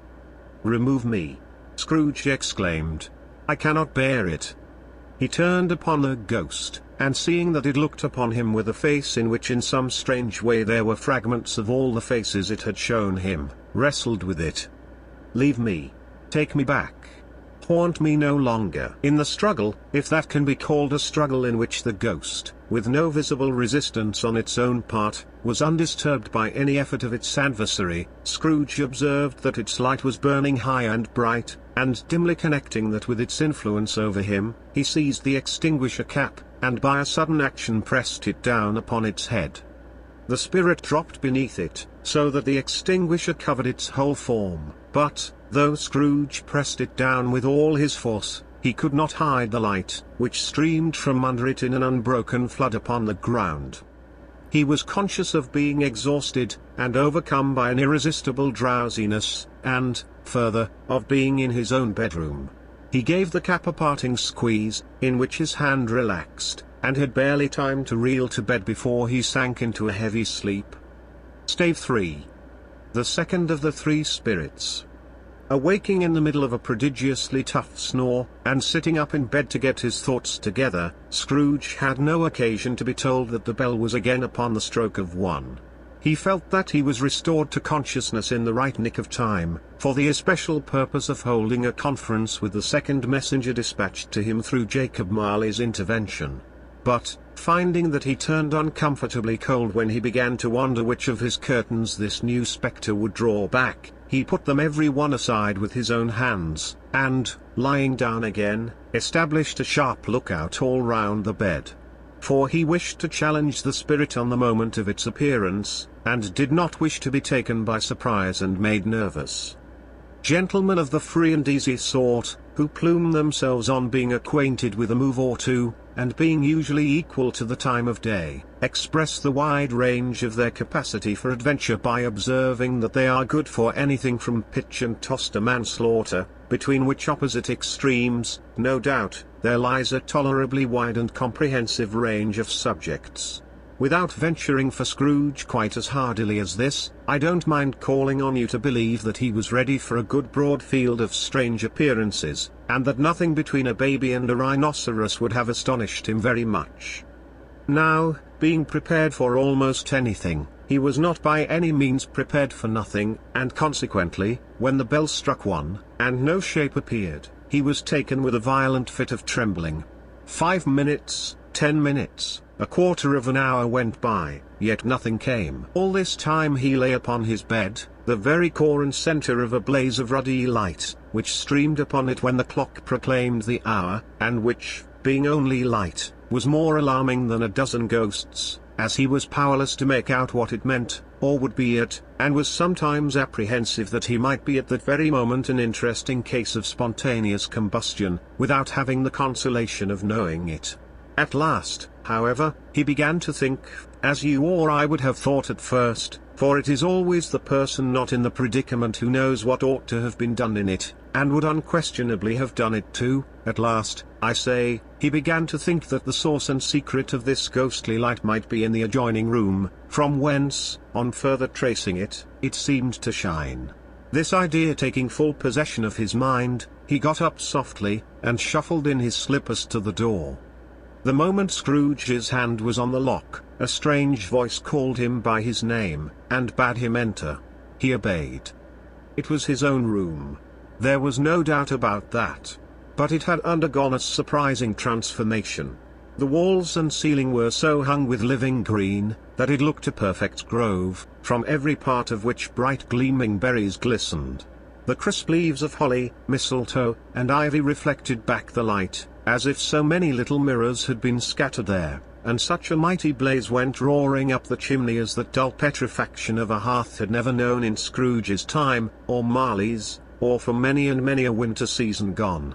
Heaped up on the floor, to form a kind of throne, were turkeys, geese, game, poultry, brawn, great joints of meat, sucking pigs, long wreaths of sausages, mince pies, plum puddings, barrels of oysters, red-hot chestnuts, cherry-cheeked apples, juicy oranges, luscious pears, immense twelfth cakes, and seething bowls of punch, that made the chamber dim with their delicious steam. In easy state upon this couch there sat a jolly giant, glorious to see, who bore a glowing torch, in shape not unlike Plenty's horn, and held it up, high up, to shed its light on Scrooge as he came peeping round the door. "Come in!" exclaimed the ghost. "Come in, and know me better, man." Scrooge entered timidly, and hung his head before this spirit. He was not the dogged Scrooge he had been, and, though the spirit's eyes were clear and kind, he did not like to meet them. "I am the ghost of Christmas present," said the spirit. "Look upon me." Scrooge reverently did so. It was clothed in one simple deep green robe, or mantle, bordered with white fur. This garment hung so loosely on the figure, that its capacious breast was bare, as if disdaining to be warded or concealed by any artifice. Its feet, observable beneath the ample folds of the garment, were also bare, and on its head it wore no other covering than a holly wreath, set here and there with shining icicles. Its dark brown curls were long and free as its genial face, its sparkling eye, its open hand, its cheery voice, its unconstrained demeanor, and its joyful air. Girded round its middle was an antique scabbard, but no sword was in it, and the ancient sheath was eaten up with rust. "You have never seen the like of me before," exclaimed the spirit. "Never," Scrooge made answer to it. "Have never walked forth with the younger members of my family, meaning, for I am very young, my elder brothers born in these later years?" pursued the phantom. "I don't think I have," said Scrooge. "I am afraid I have not. Have you had many brothers, spirit?" "More than 1800, said the ghost. "A tremendous family to provide for," muttered Scrooge. The ghost of Christmas present rose. "Spirit," said Scrooge submissively, "conduct me where you will. I went forth last night on compulsion, and I learnt a lesson which is working now. Tonight, if you have aught to teach me, let me profit by it. Touch my robe." Scrooge did as he was told, and held it fast. holly, mistletoe, red berries, ivy, turkeys, geese, game, poultry, brawn, meat, pigs, sausages, oysters, pies, puddings, fruit, and punch, all vanished instantly. So did the room, the fire, the ruddy glow, the hour of night, and they stood in the city streets on Christmas morning, where, for the weather was severe, the people made a rough, but brisk and not unpleasant kind of music, in scraping the snow from the pavement in front of their dwellings, and from the tops of their houses, whence it was mad delight to the boys to see it come plumping down into the road below, and splitting into artificial little snowstorms. The house fronts looked black enough, and the windows blacker, contrasting with the smooth white sheet of snow upon the roofs, and with the dirtier snow upon the ground, which last deposit had been ploughed up in deep furrows by the heavy wheels of carts and wagons, furrows that crossed and recrossed each other hundreds of times where the great streets branched off, and made intricate channels, hard to trace, in the thick yellow mud and icy water. The sky was gloomy, and the shortest streets were choked up with a dingy mist, half thawed, half frozen, whose heavier particles descended in a shower of sooty atoms, as if all the chimneys in Great Britain had, by one consent, caught fire, and were blazing away to their dear hearts' content. There was nothing very cheerful in the climate or the town, and yet was there an air of cheerfulness abroad that the clearest summer air and brightest summer sun might have endeavoured to diffuse in vain. For, the people who were shoveling away on the housetops were jovial and full of glee, calling out to one another from the parapets, and now and then exchanging a facetious snowball, better-natured missile far than many a wordy jest, laughing heartily if it went right, and not less heartily if it went wrong. The poulterers' shops were still half open, and the fruiterers were radiant in their glory. There were great, round, pot-bellied baskets of chestnuts, shaped like the waistcoats of jolly old gentlemen, lolling at the doors, and tumbling out into the street in their apoplectic opulence. There were ruddy, brown-faced, broad-girthed Spanish onions, shining in the fatness of their growth like Spanish friars, and winking from their shelves in wanton slyness at the girls as they went by, and glanced demurely at the hung-up mistletoe.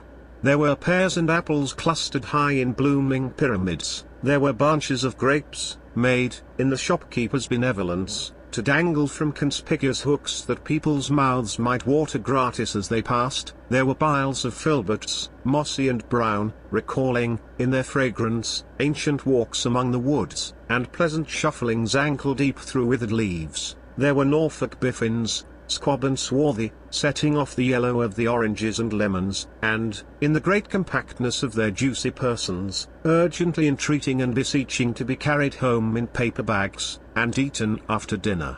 The very gold and silver fish, set forth among these choice fruits in a bowl, though members of a dull and stagnant-blooded race, appeared to know that there was something going on, and, to a fish, went gasping round and round their little world in slow and passionless excitement. The grocers. Oh, the grocers. Nearly closed, with perhaps 2 shutters down, or 1, but through those gaps such glimpses.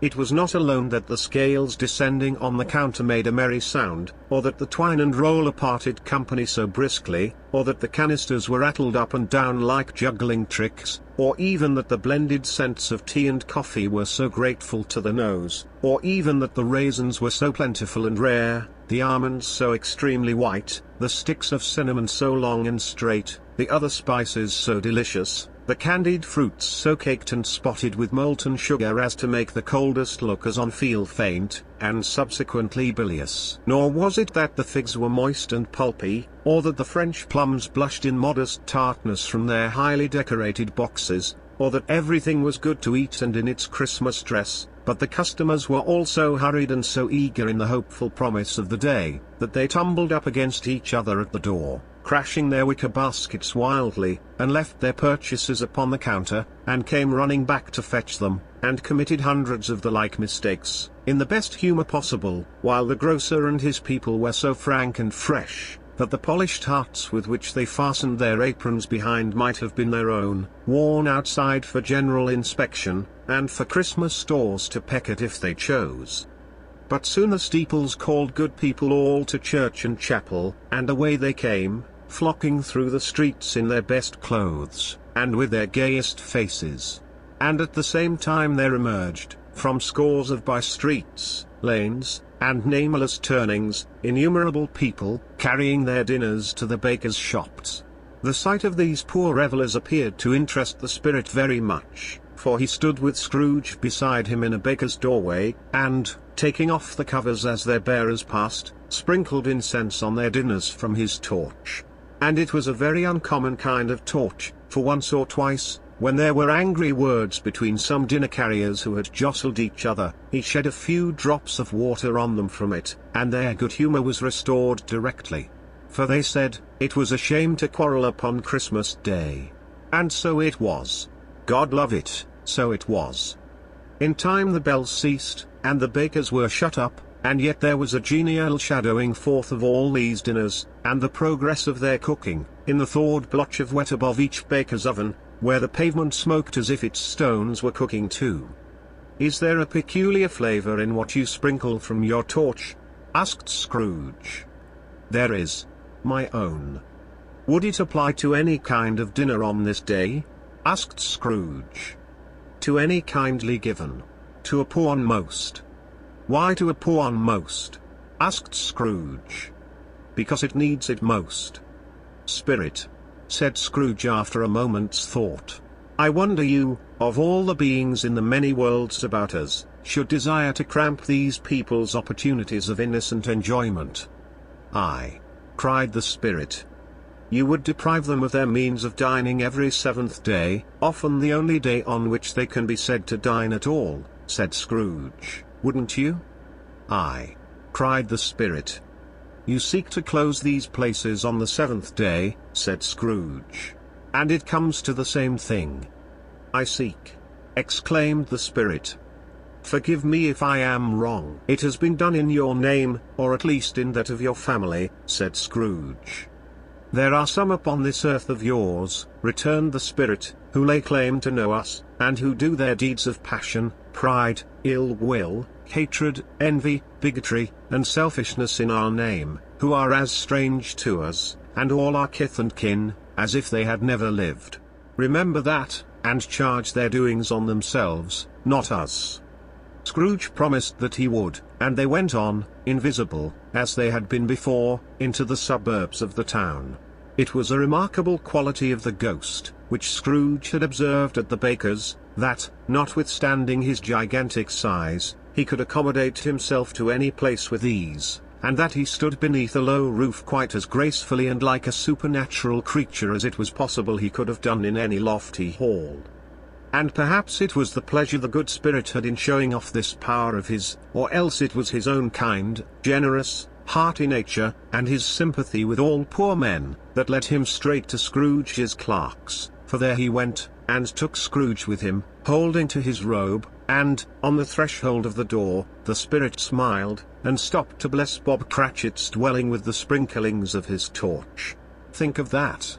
Bob had but 15 bob a week himself, he pocketed on Saturdays but 15 copies of his Christian name, and yet the ghost of Christmas present blessed his four-roomed house. Then up rose Mrs. Cratchit, Cratchit's wife, dressed out but poorly in a twice-turned gown, but brave in ribbons, which are cheap, and make a goodly show for sixpence, and she laid the cloth, assisted by Belinda Cratchit, second of her daughters, also brave in ribbons, while Master Peter Cratchit plunged a fork into the saucepan of potatoes, and, getting the corners of his monstrous shirt collar, Bob's private property, conferred upon his son and heir in honour of the day, into his mouth, rejoiced to find himself so gallantly attired, and yearned to show his linen in the fashionable parks.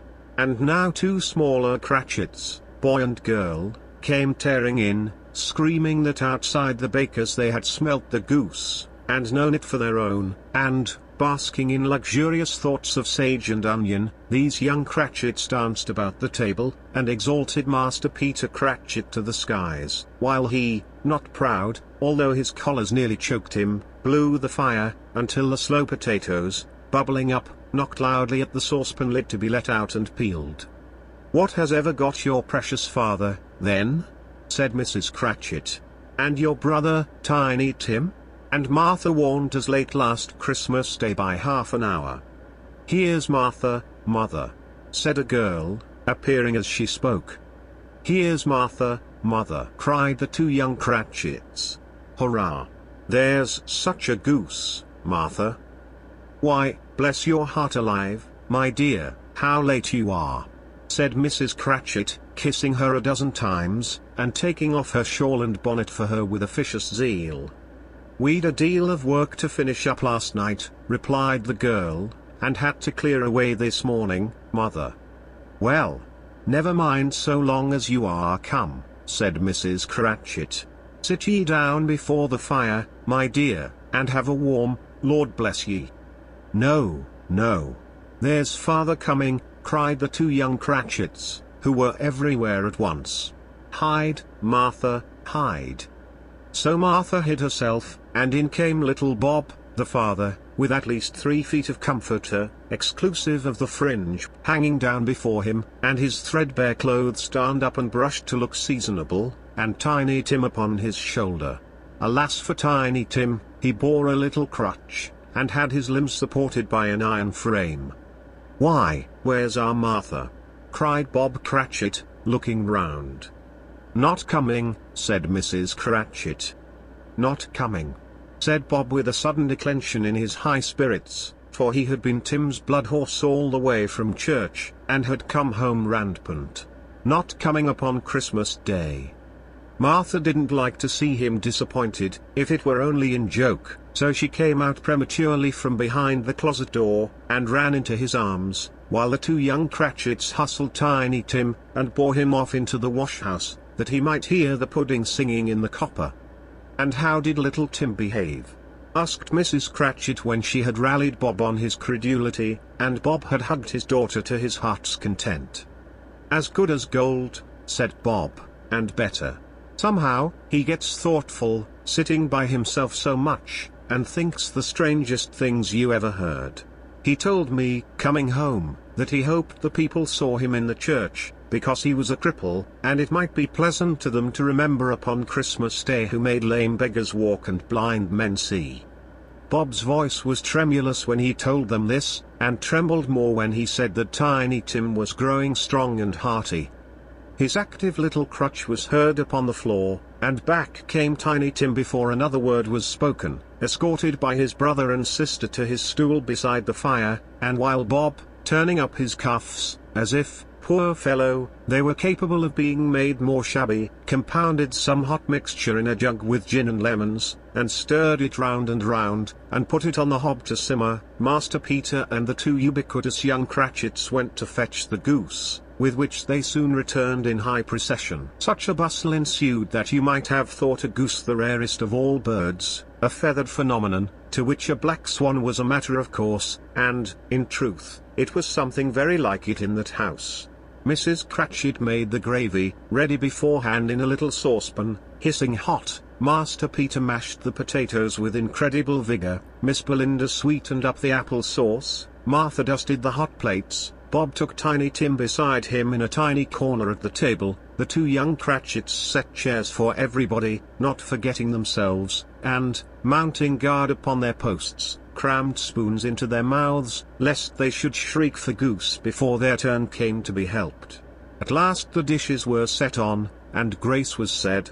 It was succeeded by a breathless pause, as Mrs. Cratchit, looking slowly all along the carving knife, prepared to plunge it in the breast, but when she did, and when the long-expected gush of stuffing issued forth, one murmur of delight arose all round the board, and even Tiny Tim, excited by the two young Cratchits, beat on the table with the handle of his knife, and feebly cried hurrah. There never was such a goose. Bob said he didn't believe there ever was such a goose cooked. Its tenderness and flavor, size and cheapness, were the themes of universal admiration. Eked out by apple sauce and mashed potatoes, it was a sufficient dinner for the whole family. Indeed, as Mrs. Cratchit said with great delight, surveying one small atom of a bone upon the dish, they hadn't ate it all at last. Yet everyone had had enough, and the youngest Cratchits, in particular, were steeped in sage and onion to the eyebrows. But now, the plates being changed by Miss Belinda, Mrs. Cratchit left the room alone, too nervous to bear witnesses, to take the pudding up, and bring it in. Suppose it should not be done enough. Suppose it should break in turning out. Suppose somebody should have got over the wall of the backyard and stolen it, while they were merry with the goose, a supposition at which the two young Cratchits became livid. All sorts of horrors were supposed. Hullo! A great deal of steam. The pudding was out of the copper. A smell like a washing day. That was the cloth. A smell like an eating house and a pastry cook's next door to each other, with a laundress's next door to that. That was the pudding. In half a minute Mrs. Cratchit entered, flushed, but smiling proudly, with the pudding, like a speckled cannon ball, so hard and firm, blazing in half a quartern of ignited brandy, and bedight with Christmas holly stuck into the top. Oh, a wonderful pudding! Bob Cratchit said, and calmly too, that he regarded it as the greatest success achieved by Mrs. Cratchit since their marriage. Mrs. Cratchit said that, now the weight was off her mind, she would confess she had her doubts about the quantity of flour. Everybody had something to say about it, but nobody said or thought it was at all a small pudding for a large family. It would have been flat heresy to do so. Any Cratchit would have blushed to hint at such a thing. At last the dinner was all done, the cloth was cleared, the hearth swept, and the fire made up.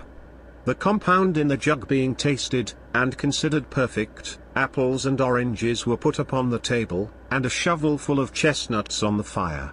Then all the Cratchit family drew round the hearth in what Bob Cratchit called a circle, meaning half a one, and at Bob Cratchit's elbow stood the family display of glass. 2 tumblers and a custard cup without a handle. These held the hot stuff from the jug, however, as well as golden goblets would have done, and Bob served it out with beaming looks, while the chestnuts on the fire sputtered and cracked noisily. Then Bob proposed. "A Merry Christmas to us all, my dears. God bless us." Which all the family re-echoed. "God bless us everyone," said Tiny Tim, the last of all. He sat very close to his father's side, upon his little stool. Bob held his withered little hand in his, as if he loved the child, and wished to keep him by his side, and dreaded that he might be taken from him. "Spirit," said Scrooge with an interest he had never felt before, "tell me if Tiny Tim will live." "I see a vacant seat," replied the ghost, "in the poor chimney corner, and a crutch without an owner, carefully preserved. If these shadows remain unaltered by the future, the child will die." "No, no," said Scrooge. "Oh, no, kind spirit. Say he will be spared." "If these shadows remain unaltered by the future, none other of my race," returned the ghost, "will find him here. What then? If he be like to die, he had better do it, and decrease the surplus population." Scrooge hung his head to hear his own words quoted by the spirit, and was overcome with penitence and grief. "Man," said the ghost, "if man you be in heart, not adamant, forbear that wicked cant until you have discovered what the surplus is, and where it is. Will you decide what men shall live, what men shall die? It may be that, in the sight of heaven, you are more worthless and less fit to live than millions like this poor man's child. O God! To hear the insect on the leaf pronouncing on the too much life among his hungry brothers in the dust." Scrooge bent before the ghost's rebuke, and, trembling, cast his eyes upon the ground. But he raised them speedily on hearing his own name. "Mr. Scrooge," said Bob. "I'll give you Mr. Scrooge, the founder of the feast." "The founder of the feast, indeed!" cried Mrs. Cratchit, reddening. "I wish I had him here. I'd give him a piece of my mind to feast upon, and I hope he'd have a good appetite for it." "My dear," said Bob, "the children. Christmas Day." "It should be Christmas Day, I am sure," said she, "on which one drinks the health of such an odious, stingy, hard, unfeeling man as Mr. Scrooge. You know he is, Robert. Nobody knows it better than you do, poor fellow." "My dear," was Bob's mild answer, "Christmas Day." "I'll drink his health for your sake and the day's," said Mrs. Cratchit, "not for his. Long life to him." A Merry Christmas and a Happy New Year. He'll be very merry and very happy, I have no doubt." The children drank the toast after her. It was the first of their proceedings which had no heartiness in it.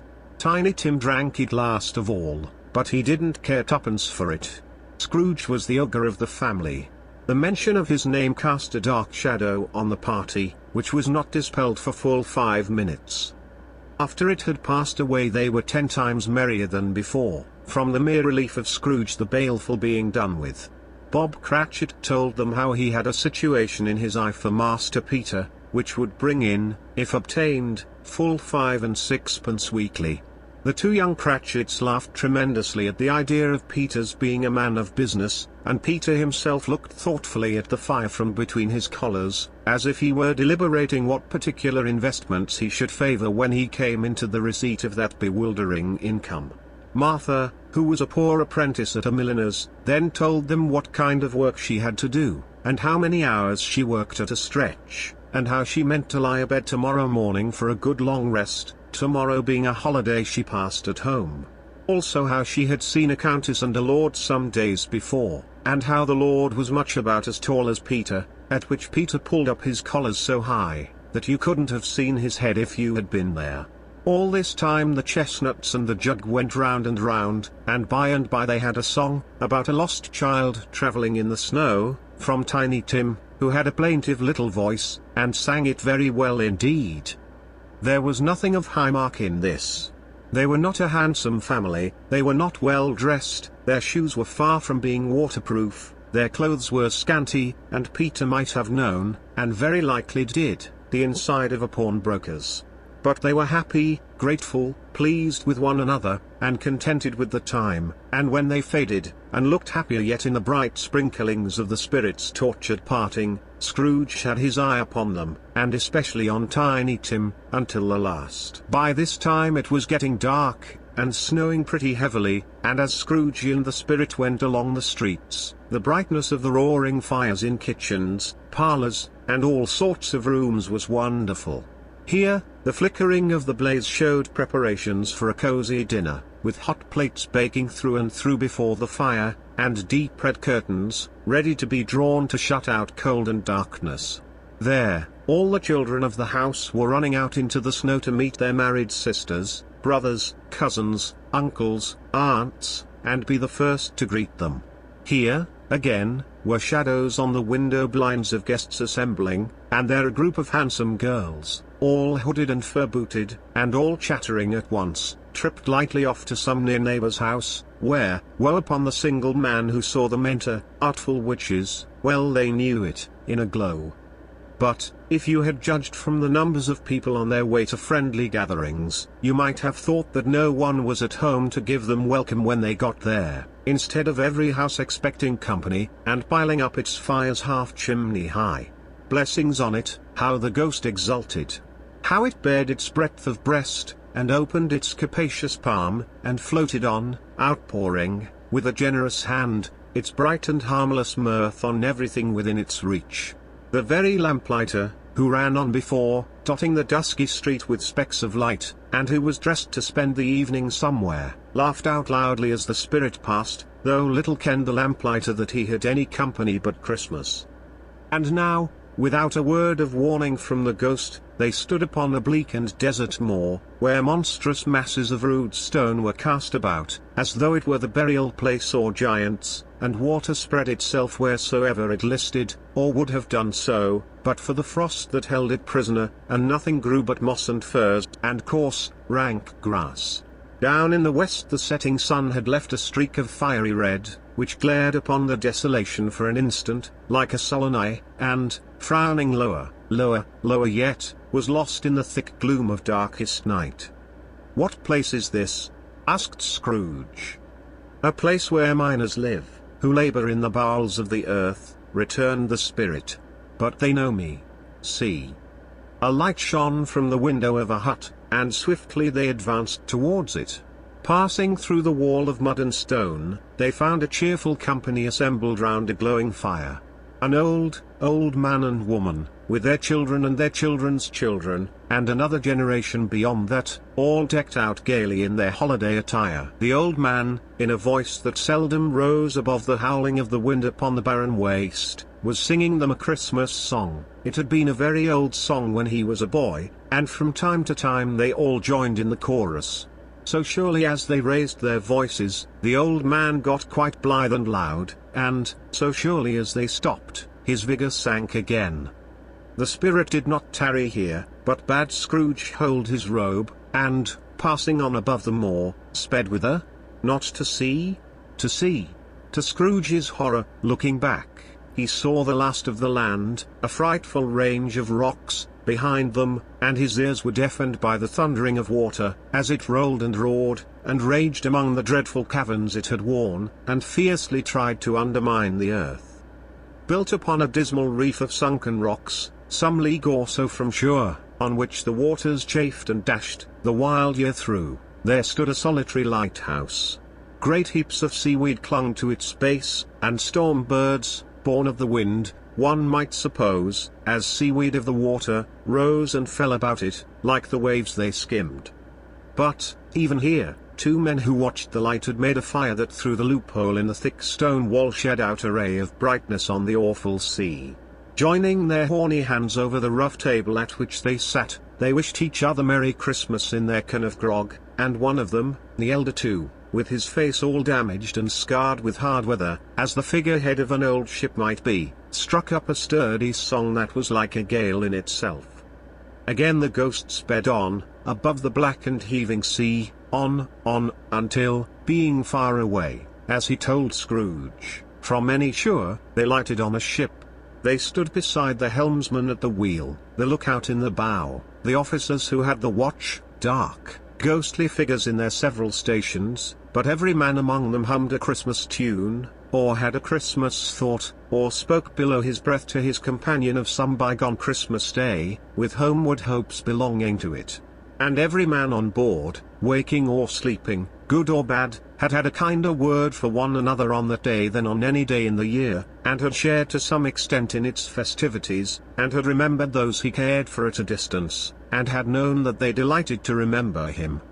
It was a great surprise to Scrooge, while listening to the moaning of the wind, and thinking what a solemn thing it was to move on through the lonely darkness over an unknown abyss, whose depths were secrets as profound as death. It was a great surprise to Scrooge, while thus engaged, to hear a hearty laugh. It was a much greater surprise to Scrooge to recognize it as his own nephew's, and to find himself in a bright, dry, gleaming room, with the spirit standing smiling by his side, and looking at that same nephew with approving affability.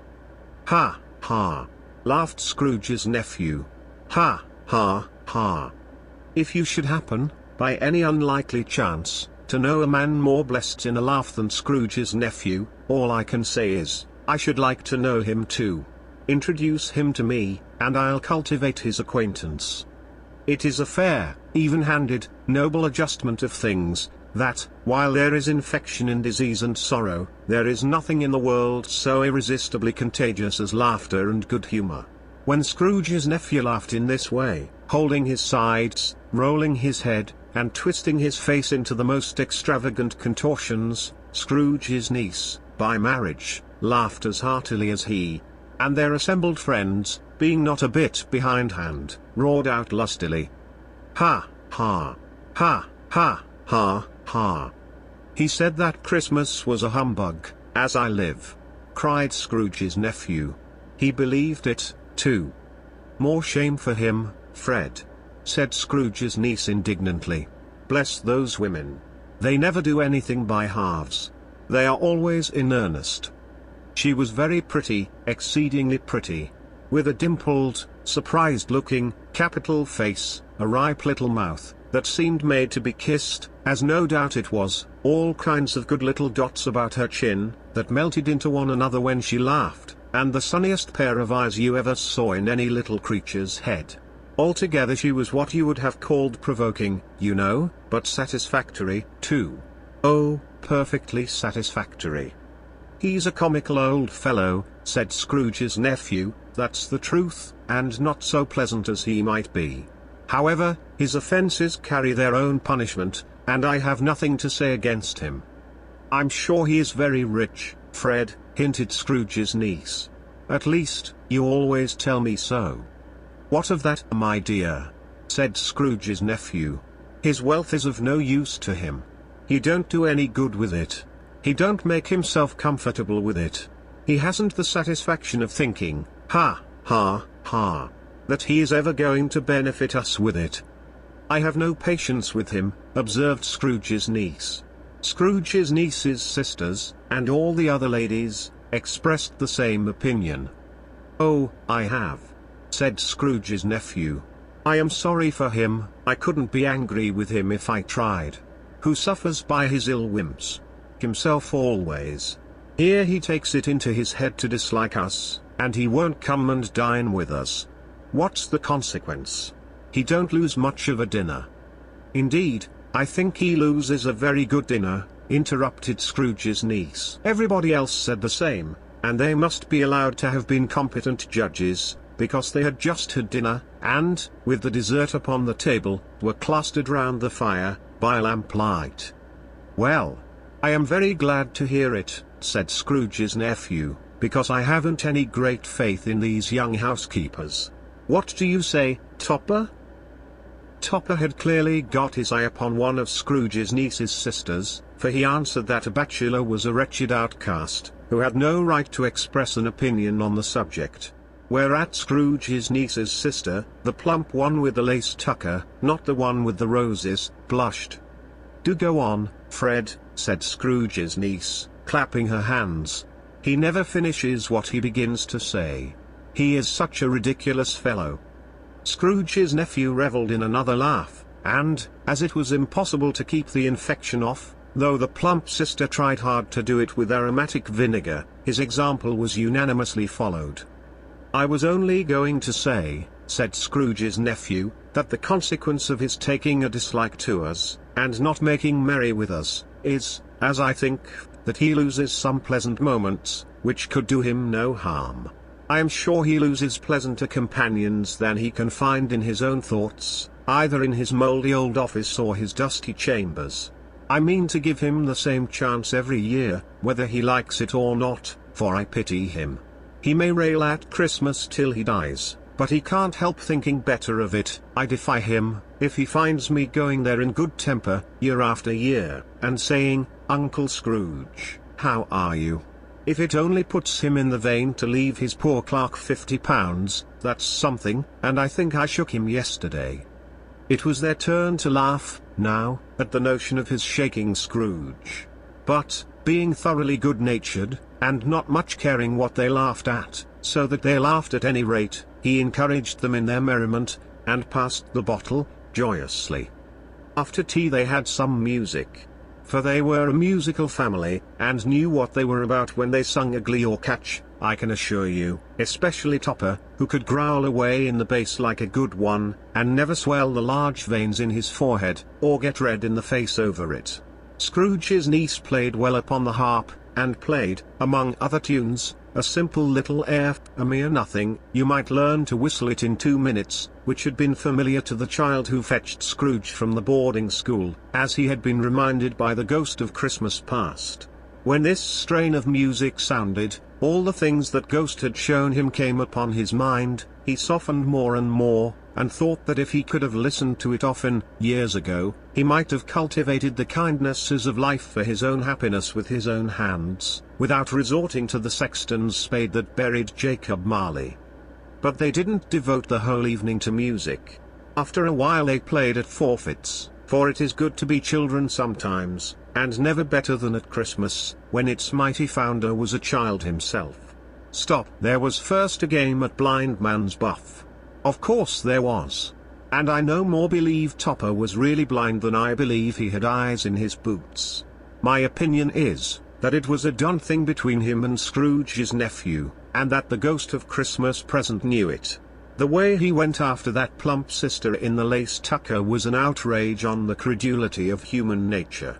Knocking down the fire irons, tumbling over the chairs, bumping up against the piano, smothering himself amongst the curtains. Wherever she went, there went he.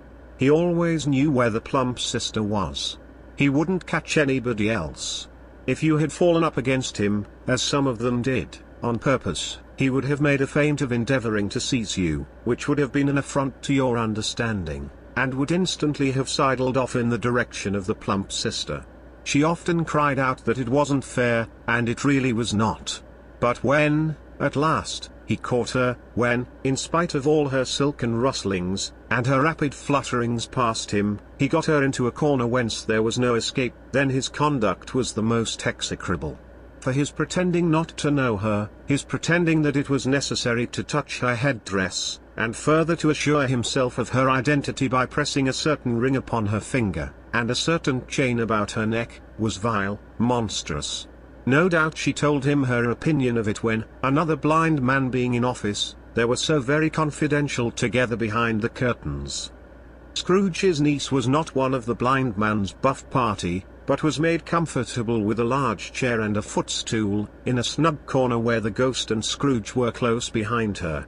But she joined in the forfeits, and loved her love to admiration with all the letters of the alphabet. Likewise at the game of how, when, and where, she was very great, and, to the secret joy of Scrooge's nephew, beat her sisters hollow, though they were sharp girls too, as Topper could have told you. There might have been 20 people there, young and old, but they all played, and so did Scrooge, for, wholly forgetting, in the interest he had in what was going on, that his voice made no sound in their ears, he sometimes came out with his guess quite loud, and very often guessed right, too, for the sharpest needle, best Whitechapel, warranted not to cut in the eye, was not sharper than Scrooge, blunt as he took it in his head to be. The ghost was greatly pleased to find him in this mood, and looked upon him with such favour, that he begged like a boy to be allowed to stay until the guests departed. But this the spirit said could not be done. "Here is a new game," said Scrooge. "1/2 hour, spirit, only one." It was a game called Yes and No, where Scrooge's nephew had to think of something, and the rest must find out what, he only answering to their questions yes or no, as the case was. The brisk fire of questioning to which he was exposed elicited from him that he was thinking of an animal, a live animal, rather a disagreeable animal, a savage animal, an animal that growled and grunted sometimes, and talked sometimes, and lived in London, and walked about the streets, and wasn't made a show of, and wasn't led by anybody, and didn't live in a menagerie, and was never killed in a market, and was not a horse, or an ass, or a cow, or a bull, or a tiger, or a dog, or a pig, or a cat, or a bear. At every fresh question that was put to him, this nephew burst into a fresh roar of laughter, and was so inexpressibly tickled, that he was obliged to get up off the sofa, and stamp. At last the plump sister, falling into a similar state, cried out, "I have found it out. I know what it is, Fred. I know what it is." "What is it?" cried Fred. "It's your Uncle Scrooge." Which it certainly was. Admiration was the universal sentiment, though some objected that the reply to "Is it a bear?"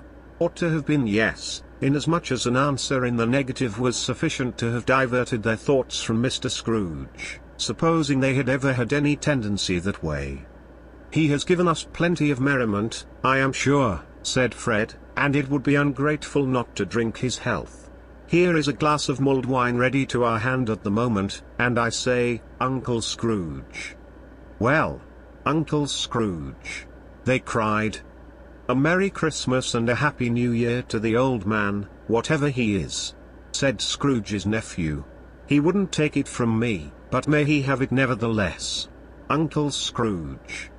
Uncle Scrooge had imperceptibly become so gay and light of heart, that he would have pledged the unconscious company in return, and thanked them in an inaudible speech, if the ghost had given him time. But the whole scene passed off in the breath of the last word spoken by his nephew, and he and the spirit were again upon their travels. Much they saw, and far they went, and many homes they visited, but always with a happy end. The spirit stood beside sick beds, and they were cheerful, on foreign lands, and they were close at home, by struggling men, and they were patient in their greater hope, by poverty, and it was rich. In almshouse, hospital, and jail, in misery is every refuge, where vain man in his little brief authority had not made fast the door, and barred the spirit out, he left his blessing, and taught Scrooge his precepts. It was a long night, if it were only a night, but Scrooge had his doubts of this, because the Christmas holidays appeared to be condensed into the space of time they passed together. It was strange, too, that, while Scrooge remained unaltered in his outward form, the ghost grew older, clearly older.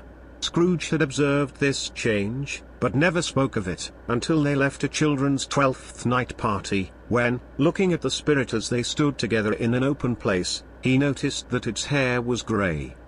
"Are spirits' lives so short?" asked Scrooge. "My life upon this globe is very brief," replied the ghost. "It ends tonight." "Tonight?" cried Scrooge. "Tonight at midnight. Hark! The time is drawing near." The chimes were ringing the 11:15 at that moment. "Forgive me if I am not justified in what I ask," said Scrooge, looking intently at the spirit's robe, "but I see something strange, and not belonging to yourself, protruding from your skirts. Is it a foot or a claw?" "It might be a claw, for the flesh there is upon it," was the spirit's sorrowful reply. "Look here." From the foldings of its robe it brought 2 children, wretched, abject, frightful, hideous, miserable.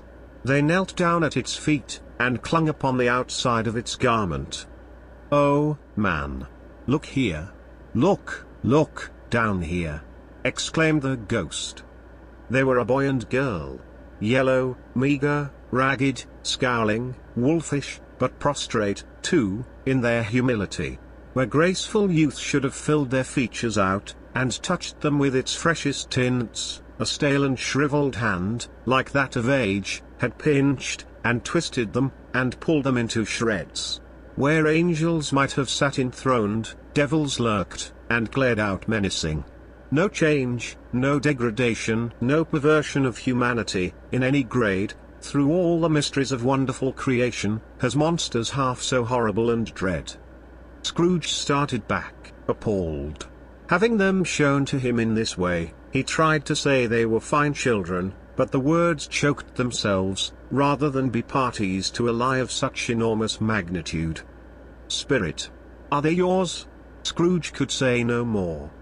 "They are man's," said the spirit, looking down upon them. "And they cling to me, appealing from their fathers. This boy is ignorance. This girl is want. Beware of them both, and all of their degree, but most of all beware this boy, for on his brow I see that written which is doom, unless the writing be erased.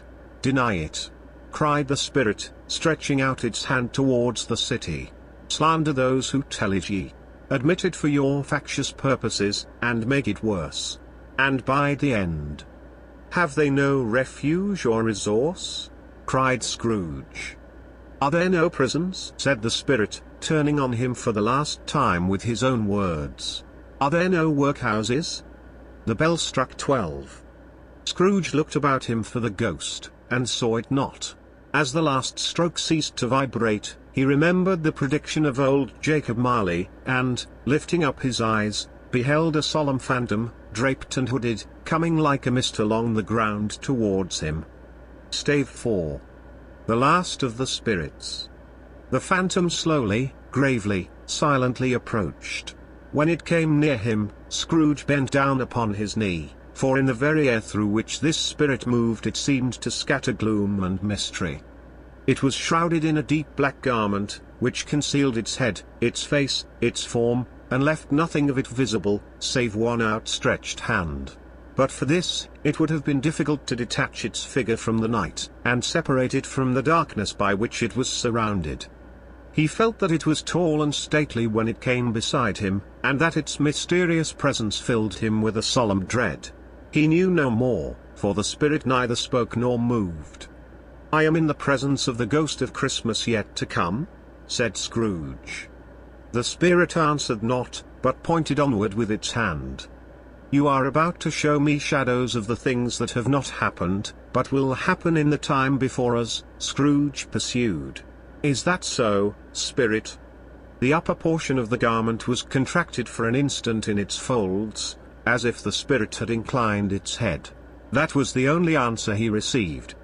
Although well used to ghostly company by this time, Scrooge feared the silent shape so much that his legs trembled beneath him, and he found that he could hardly stand when he prepared to follow it. The spirit paused a moment, as observing his condition, and giving him time to recover. But Scrooge was all the worse for this. It thrilled him with a vague uncertain horror to know that, behind the dusky shroud, there were ghostly eyes intently fixed upon him, while he, though he stretched his own to the utmost, could see nothing but a spectral hand and one great heap of black. "Ghost of the future," he exclaimed, "I fear you more than any spectre I have seen. But, as I know your purpose is to do me good, and as I hope to live to be another man from what I was, I am prepared to bear you company, and do it with a thankful heart. Will you not speak to me?" It gave him no reply. The hand was pointed straight before them. "Lead on," said Scrooge. "Lead on. The night is waning fast, and it is precious time to me, I know. Lead on, spirit." The phantom moved away as it had come towards him. Scrooge followed in the shadow of its dress, which bore him up, he thought, and carried him along. They scarcely seemed to enter the city, for the city rather seemed to spring up about them, and encompass them of its own act. But there they were in the heart of it, on 'Change, amongst the merchants, who hurried up and down, and chinked the money in their pockets, and conversed in groups, and looked at their watches, and trifled thoughtfully with their great gold seals, and so forth, as Scrooge had seen them often. The spirit stopped beside one little knot of business men. Observing that the hand was pointed to them, Scrooge advanced to listen to their talk. "No," said a great fat man with a monstrous chin, "I don't know much about it either way. I only know he's dead." "When did he die?" inquired another. "Last night, I believe." "Why, what was the matter with him?" asked a third, taking a vast quantity of snuff out of a very large snuff box. "I thought he'd never die." "God knows," said the first with a yawn. "What has he done with his money?" asked a red-faced gentleman with a pendulous excrescence on the end of his nose, that shook like the gills of a turkey cock. "I haven't heard," said the man with the large chin, yawning again. "Left it to his company, perhaps. He hasn't left it to me. That's all I know." This pleasantry was received with a general laugh. "It's likely to be a very cheap funeral," said the same speaker, "for, upon my life, I don't know of anybody to go to it. Suppose we make up a party, and volunteer?" "I don't mind going if a lunch is provided," observed the gentleman with the excrescence on his nose. "But I must be fed if I make one." Another laugh. "Well, I am the most disinterested among you, after all," said the first speaker, "for I never wear black gloves, and I never eat lunch. But I'll offer to go if anybody else will. When I come to think of it, I'm not at all sure that I wasn't his most particular friend, for we used to stop and speak whenever we met. Bye." Speakers and listeners strolled away, and mixed with other groups. Scrooge knew the men, and looked towards the spirit for an explanation. The phantom glided on into a street. Its finger pointed to two persons meeting. Scrooge listened again, thinking that the explanation might lie here. He knew these men, also, perfectly. They were men of business, very wealthy, and of great importance. He had made a point always of standing well in their esteem, in a business point of view, that is, strictly in a business point of view. "How are you?" said one. "How are you?" returned the other. "Well," said the first. "Old Scratch has got his own at last, hey?" "So I am told," returned the second. "Cold, isn't it? Seasonable for Christmas time. You are not a skater, I suppose?" No. Something else to think of. Good morning." Not another word. That was their meeting, their conversation, and their parting. Scrooge was at first inclined to be surprised that the spirit should attach importance to conversations apparently so trivial, but, feeling assured that they must have some hidden purpose, he set himself to consider what it was likely to be. They could scarcely be supposed to have any bearing on the death of Jacob, his old partner, for that was past, and this ghost's province was the future. Nor could he think of anyone immediately connected with himself, to whom he could apply them. But nothing doubting that, to whomsoever they applied, they had some latent moral for his own improvement, he resolved to treasure up every word he heard, and everything he saw, and especially to observe the shadow of himself when it appeared. For he had an expectation that the conduct of his future self would give him the clue he missed, and would render the solution of these riddles easy. He looked about in that very place for his own image, but another man stood in his accustomed corner, and, though the clock pointed to his usual time of day for being there, he saw no likeness of himself among the multitudes that poured in through the porch. It gave him little surprise, however, for he had been revolving in his mind a change of life, and thought and hoped he saw his newborn resolutions carried out in this. Quiet and dark, beside him stood the phantom, with its outstretched hand. When he roused himself from his thoughtful quest, he fancied, from the turn of the hand, and its situation in reference to himself, that the unseen eyes were looking at him keenly. It made him shudder, and feel very cold. They left the busy scene, and went into an obscure part of the town, where Scrooge had never penetrated before, although he recognized its situation and its bad repute. The ways were foul and narrow, the shops and houses wretched, the people half-naked, drunken, slipshod, ugly. Alleys and archways, like so many cesspools, disgorged their offences of smell, and dirt, and life upon the straggling streets, and the whole quarter reeked with crime, with filth and misery. Far in this den of infamous resort, there was a low-browed, beetling shop, below a penthouse roof, where iron, old rags, bottles, bones, and greasy offal were bought. Upon the floor within were piled up heaps of rusty keys, nails, chains, hinges, files, scales, weights, and refuse iron of all kinds. Secrets that few would like to scrutinize were bred and hidden in mountains of unseemly rags, masses of corrupted fat, and sepulchres of bones. Sitting in among the wares he dealt in, by a charcoal stove made of old bricks, was a grey-haired rascal, nearly 70 years of age, who had screened himself from the cold air without by a fruzy curtaining of miscellaneous tatters hung upon a line, and smoked his pipe in all the luxury of calm retirement. Scrooge and the Phantom came into the presence of this man, just as a woman with a heavy bundle slunk into the shop.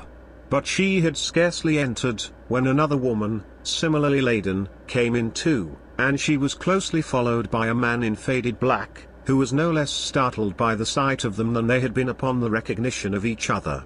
After a short period of blank astonishment, in which the old man with the pipe had joined them, they all three burst into a laugh. "Let the charwoman alone to be the first," cried she who had entered first. "Let the laundress alone to be the second, and let the undertaker's man alone to be the third. Look here, old Joe, here's a chance. If we haven't all three met here without meaning it." "You couldn't have met in a better place," said old Joe, removing his pipe from his mouth. "Come into the parlor. You were made free of it long ago, you know, and the other two aren't strangers. Stop till I shut the door of the shop. Ah! How it squeaks! There ain't such a rusty bit of metal in the place as its own hinges, I believe, and I'm sure there's no such old bones here as mine. Ha! Ha! We're all suitable to our calling, we're well matched. Come into the parlor. Come into the parlor." The parlor was the space behind the screen of rags. The old man raked the fire together with an old stair rod, and, having trimmed his smoky lamp, for it was night, with the stem of his pipe, put it into his mouth again. While he did this, the woman who had already spoken threw her bundle on the floor, and sat down in a flaunting manner on a stool, crossing her elbows on her knees, and looking with a bold defiance at the other two. "What odds, then? What odds, Mrs. Dilber?" said the woman. "Every person has a right to take care of themselves. He always did." "That's true, indeed," said the laundress. "No man more so." "Why, then, don't stand staring as if you was afraid, woman. Who's the wiser? We're not going to pick holes in each other's coats, I suppose?" "No, indeed," said Mrs. Dilber and the man together. "We should hope not." "Very well, then," cried the woman. "That's enough. Who's the worse for the loss of a few things like these? Not a dead man, I suppose?" "No, indeed," said Mrs. Dilber, laughing. "If he wanted to keep him after he was dead, a wicked old screw," pursued the woman, "why wasn't he natural in his lifetime? If he had been, he'd have had somebody to look after him when he was struck with death, instead of lying gasping out his last there, alone by himself." "It's the truest word that ever was spoke," said Mrs. Dilber. "It's a judgment on him." "I wish it was a little heavier judgment," replied the woman, "and it should have been, you may depend upon it, if I could have laid my hands on anything else. Open that bundle, old Joe, and let me know the value of it. Speak out plain. I'm not afraid to be the first, nor afraid for them to see it. We knew pretty well that we were helping ourselves before we met here, I believe. It's no sin. Open the bundle, Joe." But the gallantry of her friends would not allow of this, and the man in faded black, mounting the breech first, produced his plunder. It was not extensive. A seal or two, a pencil case, a pair of sleeve buttons, and a brooch of no great value, were all. They were severally examined and appraised by old Joe, who chalked the sums he was disposed to give for each upon the wall, and added them up into a total when he found that there was nothing more to come. "That's your account," said Joe, "and I wouldn't give another sixpence, if I was to be boiled for not doing it. Who's next?" Mrs. Dilber was next. Sheets and towels, a little wearing apparel, 2 old-fashioned silver teaspoons, a pair of sugar tongs, and a few boots. Her account was stated on the wall in the same manner. "I always give too much to ladies. It's a weakness of mine, and that's the way I ruin myself," said old Joe. "That's your account. If you asked me for another penny, and made it an open question, I'd repent of being so liberal, and knock off half a crown." "And now undo my bundle, Joe," said the first woman. Joe went down on his knees for the greater convenience of opening it, and, having unfastened a great many knots, dragged out a large heavy roll of some dark stuff. "What do you call this?" said Joe. "Bed curtains?" "Ah," returned the woman, laughing and leaning forward on her crossed arms. "Bed curtains. You don't mean to say you took 'em down, rings and all, with him lying there?" said Joe. "Yes, I do," replied the woman. "Why not?" "You were born to make your fortune," said Joe, "and you'll certainly do it." "I certainly shan't hold my hand, when I can get anything in it by reaching it out, for the sake of such a man as he was, I promise you, Joe," returned the woman coolly. "Don't drop that oil upon the blankets, now." "His blankets?" asked Joe. "Whose else's do you think?" replied the woman. "He isn't likely to take cold without 'em, I dare say." "I hope he didn't die of anything catching, eh?" said old Joe, stopping in his work, and looking up. "Don't you be afraid of that," returned the woman. "I ain't so fond of his company that I'd loiter about him for such things, if he did. Ah. You may look through the shirt till your eyes ache, but you won't find a hole in it, nor a threadbare place. It's the best he had, and a fine one too. They'd have wasted it, if it hadn't been for me." "What do you call wasting of it?" asked old Joe. "Putting it on him to be buried in, to be sure," replied the woman with a laugh. "Somebody was fool enough to do it, but I took it off again. If calico ain't good enough for such a purpose, it isn't good enough for anything. It's quite as becoming to the body. He can't look uglier than he did in that one." Scrooge listened to this dialogue in horror. As they sat grouped about their spoil, in the scanty light afforded by the old man's lamp, he viewed them with a detestation and disgust which could hardly have been greater, though they had been obscene demons, marketing the corpse itself. "Ha, ha!" laughed the same woman when old Joe, producing a flannel bag with money in it, told out their several gains upon the ground. This is the end of it, you see. He frightened everyone away from him when he was alive, to profit us when he was dead. Ha, ha, ha. Spirit, said Scrooge, shuddering from head to foot. I see, I see. The case of this unhappy man might be my own. My life tends that way now. Merciful heaven, what is this?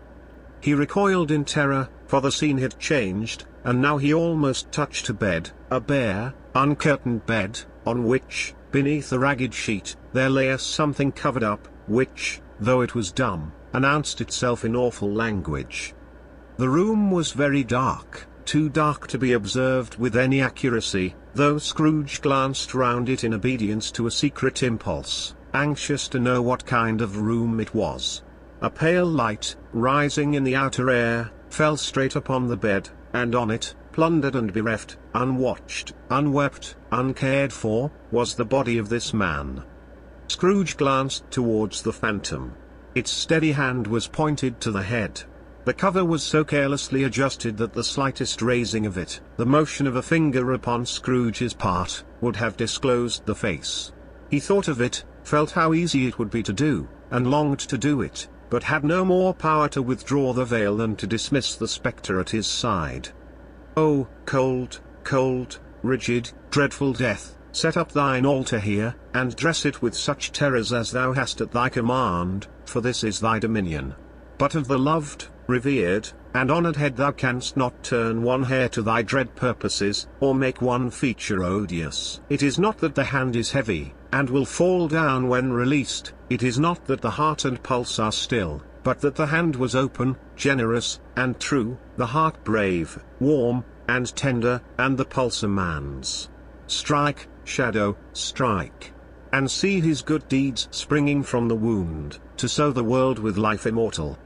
No voice pronounced these words in Scrooge's ears, and yet he heard them when he looked upon the bed.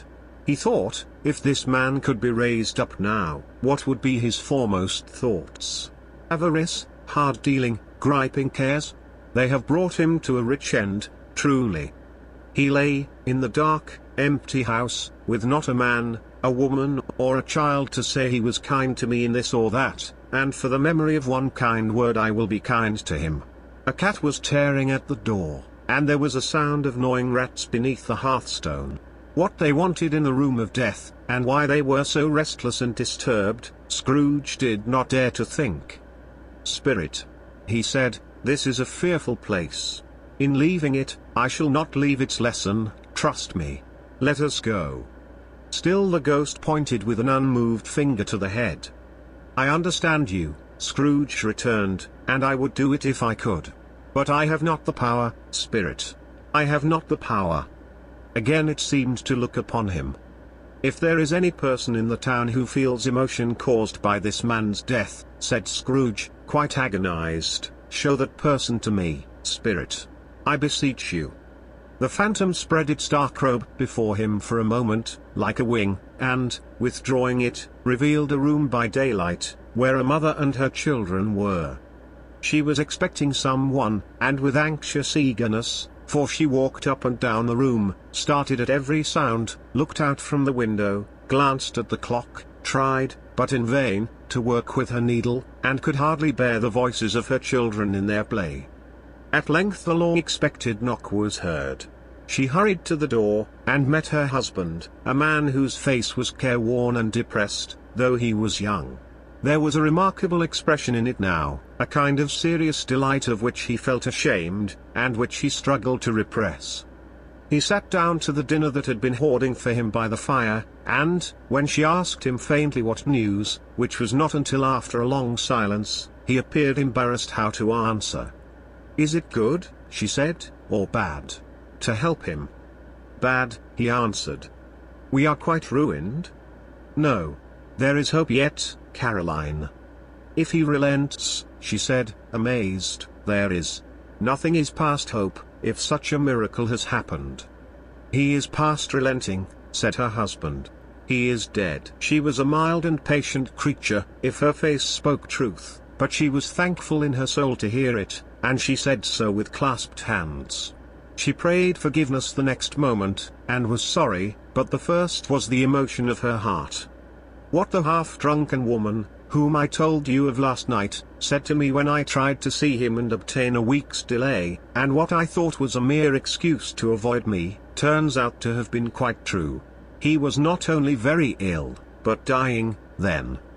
To whom will our debt be transferred? I don't know.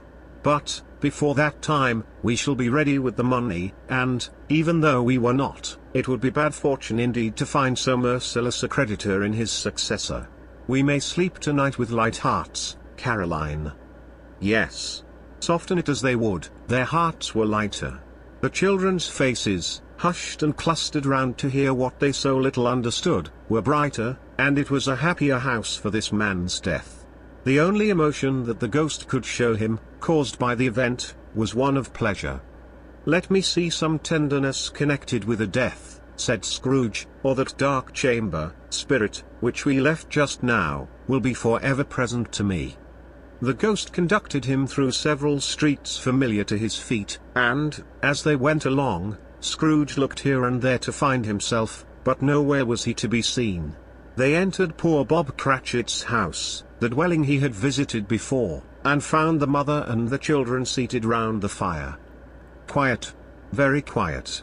The noisy little Cratchits were as still as statues in one corner, and sat looking up at Peter, who had a book before him. The mother and her daughters were engaged in sewing. But surely they were very quiet. And he took a child, and set him in the midst of them. Where had Scrooge heard those words? He had not dreamed them. The boy must have read them out, as he and the spirit crossed the threshold. Why did he not go on? The mother laid her work upon the table, and put her hand up to her face.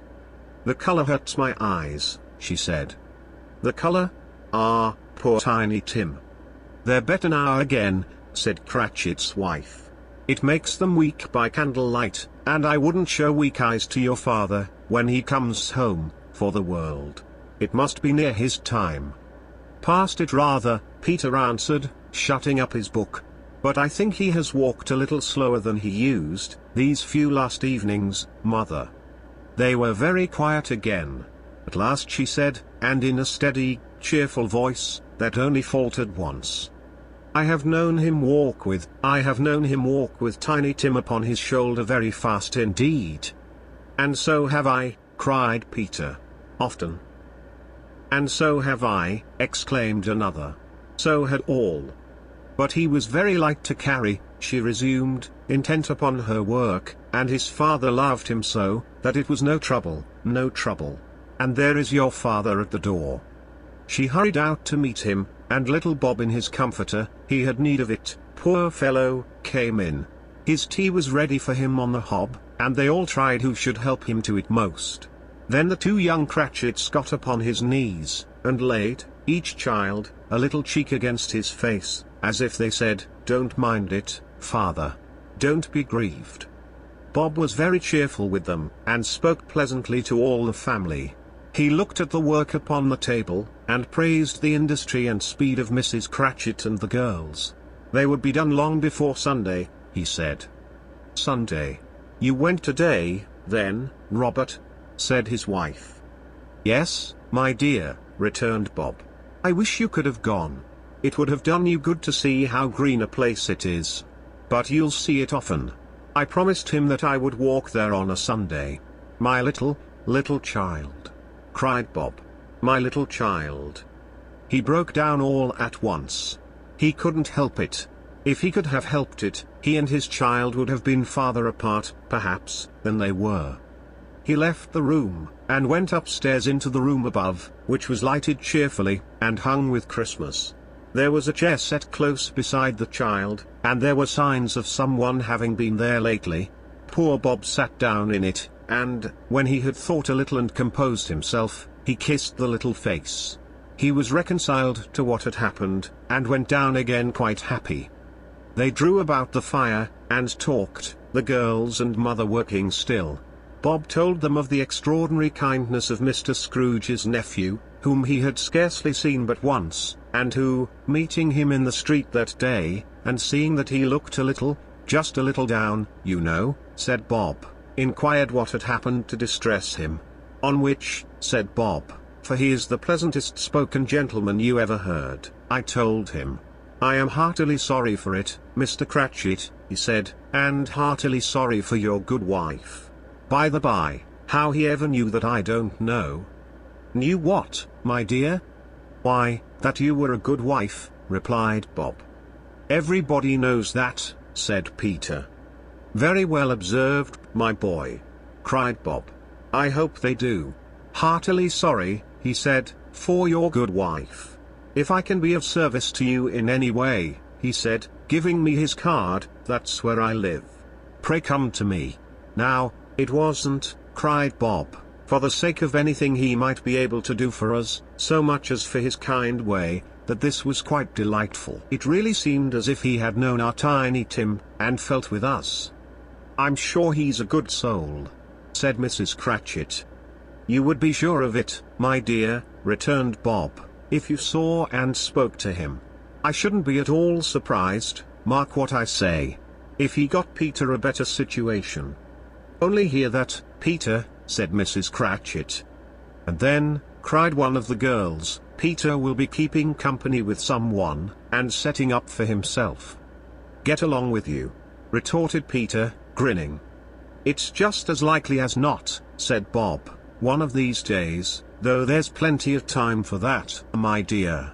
But, however and whenever we part from one another, I am sure we shall none of us forget poor Tiny Tim, shall we, or this first parting that there was among us? Never, father, cried they all. And I know, said Bob, I know, my dears, that when we recollect how patient and how mild he was, although he was a little child, we shall not quarrel easily among ourselves, and forget poor Tiny Tim in doing it. No, never, father, they all cried again. I am very happy, said little Bob, I am very happy. Mrs. Cratchit kissed him, his daughters kissed him, the two young Cratchits kissed him, and Peter and himself shook hands. Spirit of Tiny Tim, thy childish essence was from God. Spectre, said Scrooge, something informs me that our parting moment is at hand. I know it, but I know not how. Tell me what man that was whom we saw lying dead? The ghost of Christmas yet to come conveyed him, as before, though at a different time, he thought. Indeed, there seemed no order in these latter visions, save that they were in the future, into the resorts of business men, but showed him not himself. Indeed, the spirit did not stay for anything, but went straight on, as to the end just now desired, until besought by Scrooge to tarry for a moment. This court, said Scrooge, through which we hurry now, is where my place of occupation is, and has been for a length of time. I see the house. Let me behold what I shall be in days to come. The spirit stopped, the hand was pointed elsewhere. The house is yonder, Scrooge exclaimed. Why do you point away? The inexorable finger underwent no change. Scrooge hastened to the window of his office, and looked in. It was an office still, but not his. The furniture was not the same, and the figure in the chair was not himself. The phantom pointed as before. He joined it once again, and, wondering why and whither he had gone, accompanied it until they reached an iron gate. He paused to look round before entering. A churchyard. Here, then, the wretched man, whose name he had now to learn, lay underneath the ground. It was a worthy place, walled in by houses, overrun by grass and weeds, the growth of vegetation's death, not life, choked up with too much burying, fat with repleted appetite. A worthy place. The spirit stood among the graves, and pointed down to one. He advanced towards it trembling. The phantom was exactly as it had been, but he dreaded that he saw new meaning in its solemn shape. Before I draw nearer to that stone to which you point, said Scrooge, answer me one question. Are these the shadows of the things that will be, or are they shadows of the things that may be only? Still the ghost pointed downward to the grave by which it stood. Men's courses will foreshadow certain ends, to which, if persevered in, they must lead, said Scrooge. But if the courses be departed from, the ends will change. Say it is thus with what you show me." The spirit was immovable as ever. Scrooge crept towards it, trembling as he went, and, following the finger, read upon the stone of the neglected grave his own name, Ebenezer Scrooge. "Am I that man who lay upon the bed?" he cried upon his knees. The finger pointed from the grave to him, and back again. "No, spirit. Oh no, no." The finger still was there. "Spirit," he cried, tight clutching at its robe, "hear me. I am not the man I was. I will not be the man I must have been but for this intercourse. Why show me this, if I am past all hope?" For the first time the hand appeared to shake. "Good spirit," he pursued, as down upon the ground he fell before it, "your nature intercedes for me, and pities me. Assure me that I yet may change these shadows you have shown me by an altered life." The kind hand trembled. "I will honor Christmas in my heart, and try to keep it all the year. I will live in the past, the present, and the future. The spirits of all three shall strive within me. I will not shut out the lessons that they teach. Oh, tell me I may sponge away the writing on this stone." In his agony, he caught the spectral hand. It sought to free itself, but he was strong in his entreaty, and detained it. The spirit, stronger yet, repulsed him. Holding up his hands in a last prayer to have his fate reversed, he saw an alteration in the phantom's hood and dress. It shrunk, collapsed, and dwindled down into a bedpost. Stave 5. The end of it. Yes. And the bedpost was his own. The bed was his own, the room was his own. Best and happiest of all, the time before him was his own, to make amends in. "I will live in the past, the present, and the future," Scrooge repeated as he scrambled out of bed. "The spirits of all three shall strive within me. Oh, Jacob Marley! Heaven and the Christmas time be praised for this. I say it on my knees, old Jacob, on my knees." He was so fluttered and so glowing with his good intentions, that his broken voice would scarcely answer to his call. He had been sobbing violently in his conflict with the spirit, and his face was wet with tears. "They are not torn down," cried Scrooge, folding one of his bed curtains in his arms. "They are not torn down, rings and all. They are here, I am here. The shadows of the things that would have been may be dispelled. They will be. I know they will." His hands were busy with his garments all this time, turning them inside out, putting them on upside down, tearing them, mislaying them, making them parties to every kind of extravagance. "I don't know what to do," cried Scrooge, laughing and crying in the same breath, and making a perfect Laocoon of himself with his stockings. "I am as light as a feather, I am as happy as an angel, I am as merry as a schoolboy. I am as giddy as a drunken man. A Merry Christmas to everybody. A Happy New Year to all the world. Hello here. Whoop. Hello." He had frisked into the sitting room, and was now standing there, perfectly winded.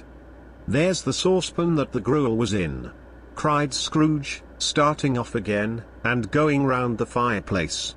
"There's the door by which the ghost of Jacob Marley entered. There's the corner where the ghost of Christmas present sat. There's the window where I saw the wandering spirits. It's all right, it's all true, it all happened. Ha, ha, ha." Really, for a man who had been out of practice for so many years, it was a splendid laugh, a most illustrious laugh. The father of a long, long line of brilliant laughs. "I don't know what day of the month it is," said Scrooge.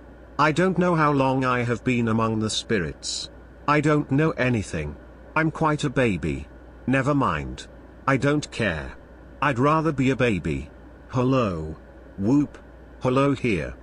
He was checked in his transports by the churches ringing out the lustiest peals he had ever heard.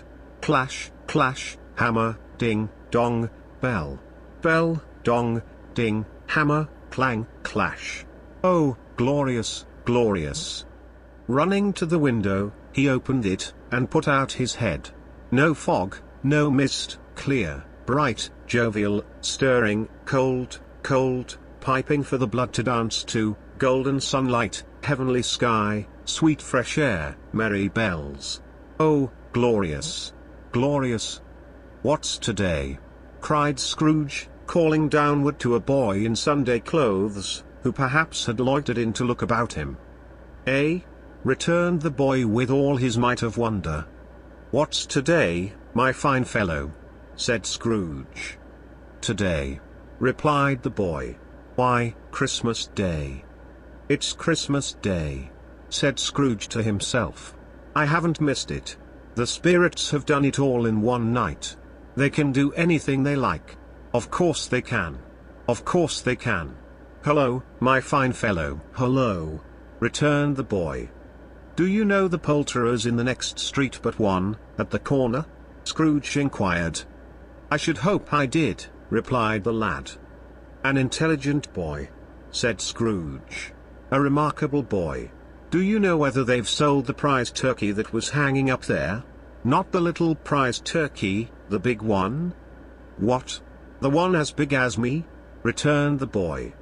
What a delightful boy, said Scrooge. It's a pleasure to talk to him. Yes, my buck. It's hanging there now, replied the boy. Is it? Said Scrooge. Go and buy it. Walk ya! Exclaimed the boy. No, no, said Scrooge, I am in earnest. Go and buy it, and tell 'em to bring it here, that I may give them the directions where to take it. Come back with the man, and I'll give you a shilling. Come back with him in less than 5 minutes, and I'll give you half-a-crown. The boy was off like a shot. He must have had a steady hand at a trigger who could have got a shot off half so fast. I'll send it to Bob Cratchit's, whispered Scrooge, rubbing his hands, and splitting with a laugh. He shan't know who sends it. It's twice the size of Tiny Tim. Joe Miller never made such a joke as sending it to Bob's will be. The hand in which he wrote the address was not a steady one, but write it he did, somehow, and went downstairs to open the street door, ready for the coming of the poulterer's man. As he stood there, waiting his arrival, the knocker caught his eye. I shall love it as long as I live, cried Scrooge, patting it with his hand. I scarcely ever looked at it before. What an honest expression it has in its face. It's a wonderful knocker. Here's the turkey. Hello. Whoop. How are you? Merry Christmas. It was a turkey. He never could have stood upon his legs, that bird. He would have snapped 'em short off in a minute, like sticks of sealing wax. Why, it's impossible to carry that to Camden Town, said Scrooge. You must have a cab. The chuckle with which he said this, and the chuckle with which he paid for the turkey, and the chuckle with which he paid for the cab, and the chuckle with which he recompensed the boy, were only to be exceeded by the chuckle with which he sat down breathless in his chair again, and chuckled till he cried. Shaving was not an easy task, for his hand continued to shake very much, and shaving requires attention, even when you don't dance while you are at it. But, if he had cut the end of his nose off, he would have put a piece of sticking plaster over it, and been quite satisfied. He dressed himself all in his best, and at last got out into the streets. The people were by this time pouring forth, as he had seen them with the ghost of Christmas present, and, walking with his hands behind him, Scrooge regarded every one with a delighted smile. He looked so irresistibly pleasant, in a word, that 3 or 4 good-humoured fellows said, Good morning, sir. A Merry Christmas to you. And Scrooge said often afterwards that, of all the blithe sounds he had ever heard, those were the blithest in his ears. He had not gone far when, coming on towards him, he beheld the portly gentleman who had walked into his counting-house the day before, and said, Scrooge and Marley's, I believe. It sent a pang across his heart to think how this old gentleman would look upon him when they met, but he knew what path lay straight before him, and he took it. My dear sir, said Scrooge, quickening his pace, and taking the old gentleman by both his hands, how do you do? I hope you succeeded yesterday. It was very kind of you. A Merry Christmas to you, sir. Mr. Scrooge? Yes, said Scrooge.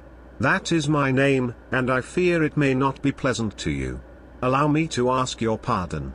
And will you have the goodness, Here Scrooge whispered in his ear. "Lord bless me!" cried the gentleman, as if his breath were taken away. "My dear Mr. Scrooge, are you serious?" "If you please," said Scrooge. "Not a farthing less. A great many back payments are included in it, I assure you. Will you do me that favor?" "My dear sir," said the other, shaking hands with him, "I don't know what to say to such munifi." "Don't say anything, please," retorted Scrooge. "Come and see me. Will you come and see me?" "I will," cried the old gentleman. And it was clear he meant to do it. "Thank ye," said Scrooge. "I am much obliged to you. I thank you 50 times. Bless you." He went to church, and walked about the streets, and watched the people hurrying to and fro, and patted the children on the head, and questioned beggars, and looked down into the kitchens of houses, and up to the windows, and found that everything could yield him pleasure. He had never dreamed that any walk, that anything, could give him so much happiness. In the afternoon he turned his steps towards his nephew's house. He passed the door a dozen times before he had the courage to go up and knock. But he made a dash, and did it. "Is your master at home, my dear?" said Scrooge to the girl. "Nice girl. Very." "Yes, sir." "Where is he, my love?" said Scrooge. "He's in the dining room, sir, along with mistress. I'll show you upstairs, if you please." "Thankee. He knows me," said Scrooge, with his hand already on the dining room lock. "I'll go in here, my dear." He turned it gently, and sidled his face in round the door. They were looking at the table, which was spread out in great array, for these young housekeepers are always nervous on such points, and like to see that everything is right. "Fred," said Scrooge. Dear heart alive, how his niece by marriage started. Scrooge had forgotten, for the moment, about her sitting in the corner with the footstool, or he wouldn't have done it on any account. "Why, bless my soul!" cried Fred, "who's that?" "It's I, your Uncle Scrooge. I have come to dinner. Will you let me in, Fred?" Let him in. It is a mercy he didn't shake his arm off. He was at home in 5 minutes. Nothing could be heartier. His niece looked just the same. So did Topper when he came. So did the plump sister when she came. So did everyone when they came. Wonderful party, wonderful games, wonderful unanimity, wonderful happiness. But he was early at the office next morning. Oh, he was early there. If he could only be there first, and catch Bob Cratchit coming late. That was the thing he had set his heart upon. And he did it, yes, he did. The clock struck 9. No Bob. 1/4 past. No Bob. He was full 18 minutes and a half behind his time. Scrooge sat with his door wide open, that he might see him come into the tank. His hat was off before he opened the door, his comforter too. He was on his stool in a jiffy, driving away with his pen, as if he were trying to overtake 9 o'clock. "Hullo!" growled Scrooge in his accustomed voice as near as he could feign it. "What do you mean by coming here at this time of day?" "I am very sorry, sir," said Bob. "I am behind my time." "You are?" repeated Scrooge. "Yes. I think you are. Step this way, sir, if you please." "It's only once a year, sir," pleaded Bob, appearing from the tank. "It shall not be repeated. I was making rather merry yesterday, sir." "Now, I'll tell you what, my friend," said Scrooge. "I am not going to stand this sort of thing any longer. And therefore," he continued, leaping from his stool, and giving Bob such a dig in the waistcoat that he staggered back into the tank again, "and therefore I am about to raise your salary." Bob trembled, and got a little nearer to the ruler. He had a momentary idea of knocking Scrooge down with it, holding him, and calling to the people in the court for help and a straight waistcoat. "A Merry Christmas, Bob," said Scrooge with an earnestness that could not be mistaken, as he clapped him on the back. "A merrier Christmas, Bob, my good fellow, than I have given you for many a year.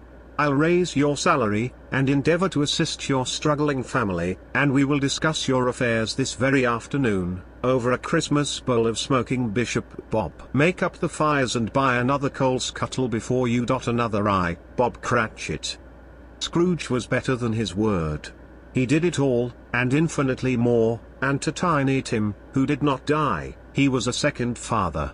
He became as good a friend, as good a master, and as good a man as the good old city knew, or any other good old city, town, or borough in the good old world. Some people laughed to see the alteration in him, but he let them laugh, and little heeded them, for he was wise enough to know that nothing ever happened on this globe for good, at which some people did not have their fill of laughter in the outset, and, knowing that such as these would be blind anyway, he thought it quite as well that they should wrinkle up their eyes in grins as have the malady in less attractive forms. His own heart laughed, and that was quite enough for him. He had no further intercourse with spirits, but lived upon the total abstinence principle ever afterwards, and it was always said of him that he knew how to keep Christmas well, if any man alive possessed the knowledge. May that be truly said of us, and all of us. And so, as Tiny Tim observed, God bless us, every one.